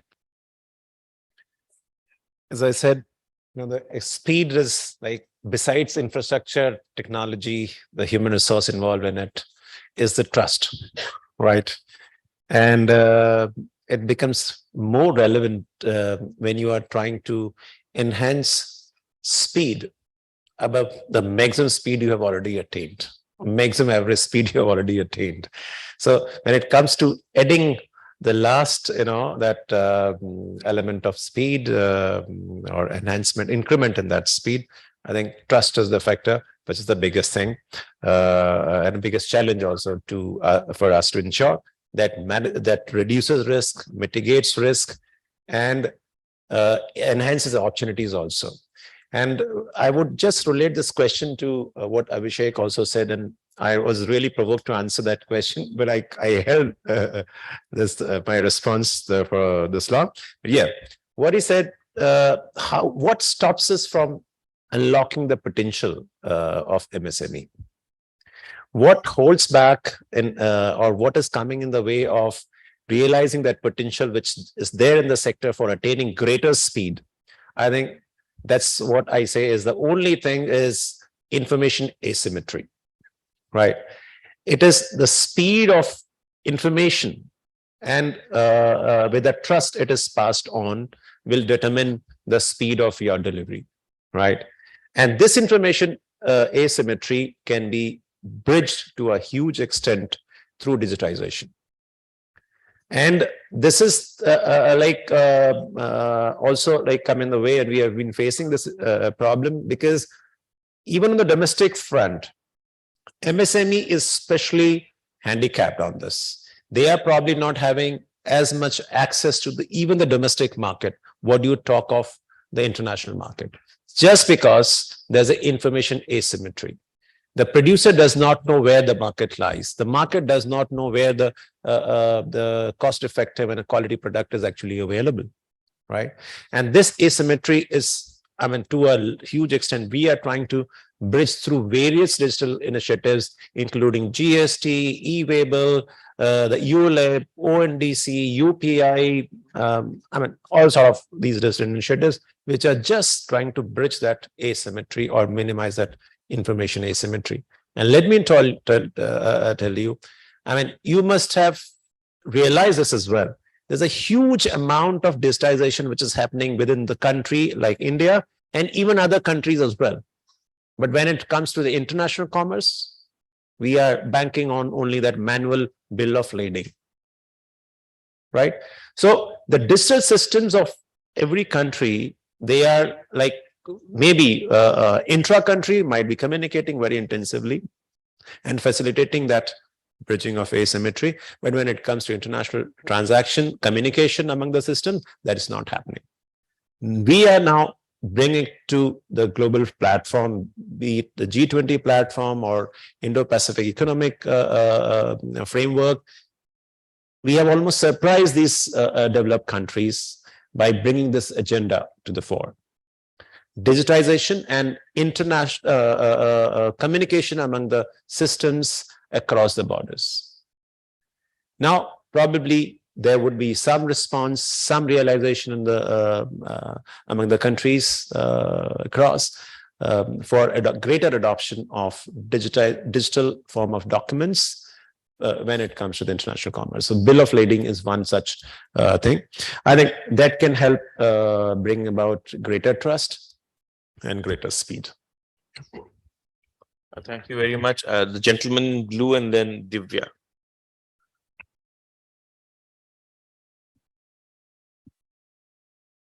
Thank you. Am I audible? You're audible otherwise also. Oh, okay. I can't hear myself. Maybe speaker. Thank you. My name is Suvendu Singh. I work for a new startup. It's working to generate carbon credits through nature-based solutions. My question specifically is to all the industry leaders, because I heard a lot about the growth, but this growth is going to have a cost as well. Usually it's going to be an environmental cost. Not me, but IPCC is already saying that the temperature will go so high that the North India and maybe the Southern India and all of these parts will become unlivable. So my question is where industry is in reducing in terms of their emission, in terms of scope 1, 2, 3 emissions, environmental, sustainability, governance, or are we still thinking in terms of, okay, we'll get to, we'll later catch that bus, because the way we are going, then there will be no one to catch that bus. So where we are when it comes to environmental sustainability, reducing our CO2 emission, I have not been able to hear anything about that. So thank you if anybody could respond to that. I will talk about it. See, sustainability today is fundamental and foundation of all the decisions you make in the boardroom. I can tell you that.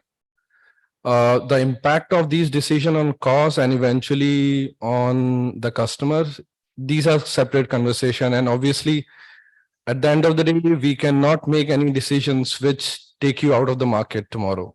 So business continuity is critical, which means you need to be competitive all the time. At the same time, the commitments which you make in all these conversations related to sustainability need to be intact. So the company I represent, UPS, globally, we have a very, very strong as well as clear guidelines in next 5 to 10 years to 15 years, what we all need to achieve.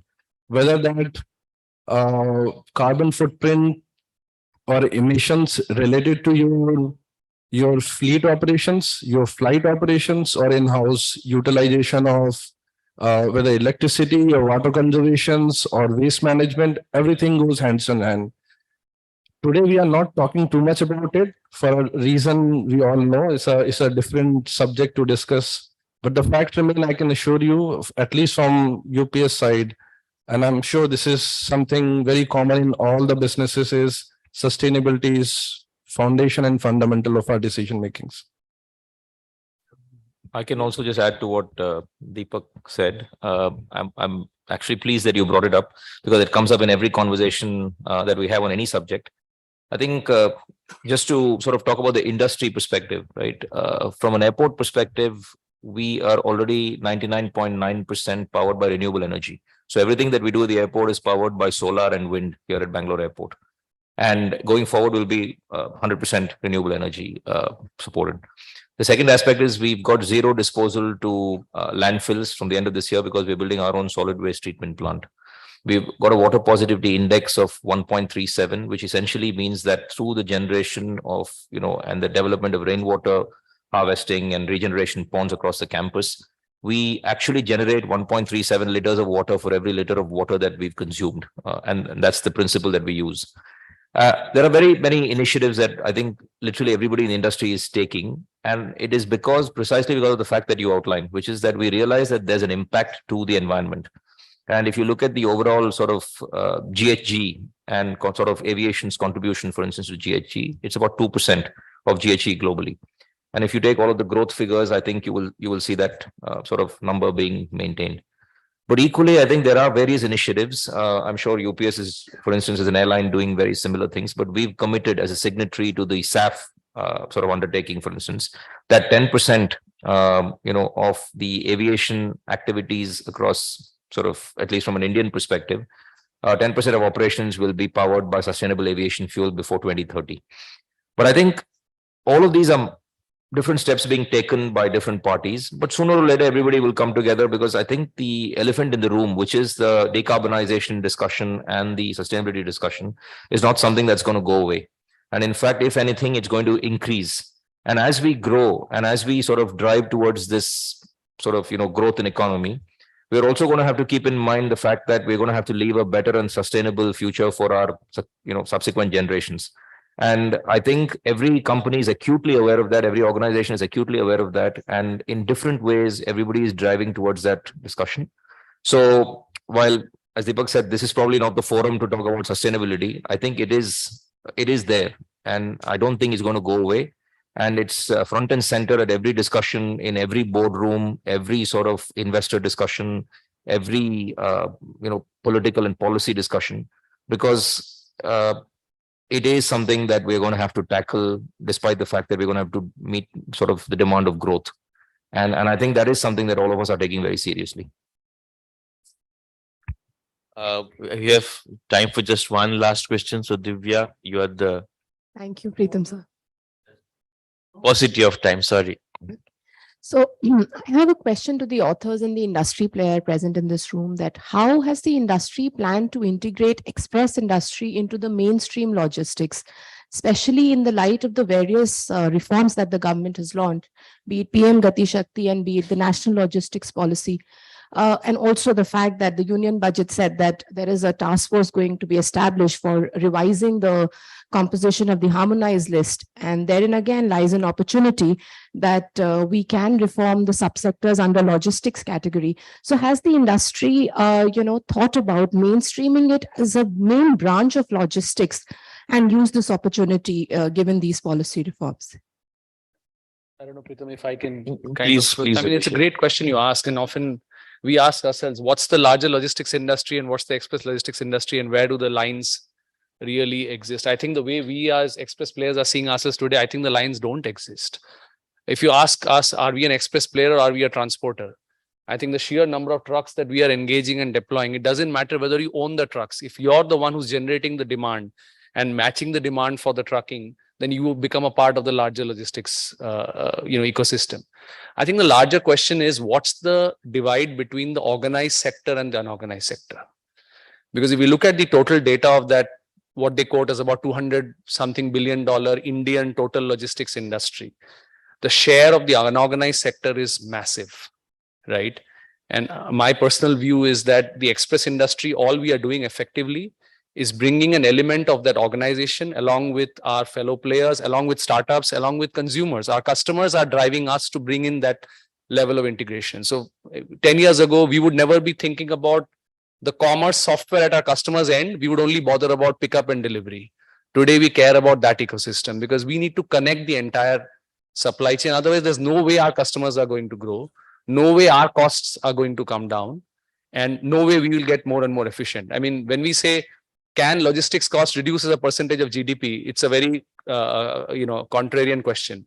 If India is going to grow at, say, 7 to 8%, the express logistics industry is going to grow at around 16 to 17%. So math would tell you that our cost as a percentage would go up. But the reality is the efficiencies that we can unlock, the growth of other industries because of that, and hence the whole transport industry or larger logistics industry, you see it as one unit and not as express separate and transporter separate. I think that probably is the key. Maybe for the last 20, 30 years, we've always said express guys are the cool guys with lots of fashionable products, technology, processes, the big brands, and everyone else is a trucker. I think that's not the ecosystem. We've got to embrace the larger piece And it's about bringing organized, unorganized together and making a hyper-organized market. That's my thought. I think I should come to further to supplement Abhishek, right? We can take this task upon ourselves. I mean, the group which is constituted, and through the national logistics policy, probably for the first time in the world, I have not seen anywhere, any country defining what is logistics sector. The national logistics policy defines the logistics sector. Now we can further attempt defining different segments or the subsectors of the logistics sector. Maybe the express delivery service also as one of the subsectors of the logistics sector in the country. And I think that may set the trends right. On that note, thanks, Abhishek. I think you made the seminal point that the logistics ecosystem at the end of the day is an integral process. It's one whole, it's elements of services brought together. And I think where Mr. Ahirwar is coming from is how do we distinguish those elements and the operations that go along with it. Thank you so much to all of our panelists. Mr. Ahirwar, Mr. Masuldan is not here with us, but thanks to him for his presence. Abhishek, Deepak, Smita, and Mr. Raghunath, all of you have contributed enormously. I think all of us have learned tremendously. Congratulations again to EICI and ICRIER on bringing out this wonderful report, and I think the minister has already given a lot of homework to be followed up on. With that, it's my pleasant task to invite my good friend Atul Sanganeria to give a vote of thanks.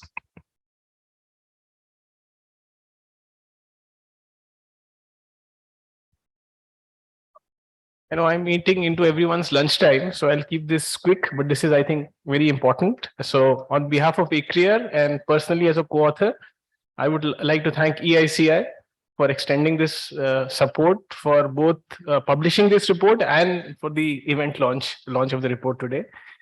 We would obviously like to thank the Honorable Minister Shri Piyush Goyal ji for giving the keynote address and releasing this report. We are grateful to Dr. Rakesh Mohan, who's the member of Economic Advisory Council to the PM and also the president of CSEP, for giving the special keynote address and for his thoughtful insights as usual.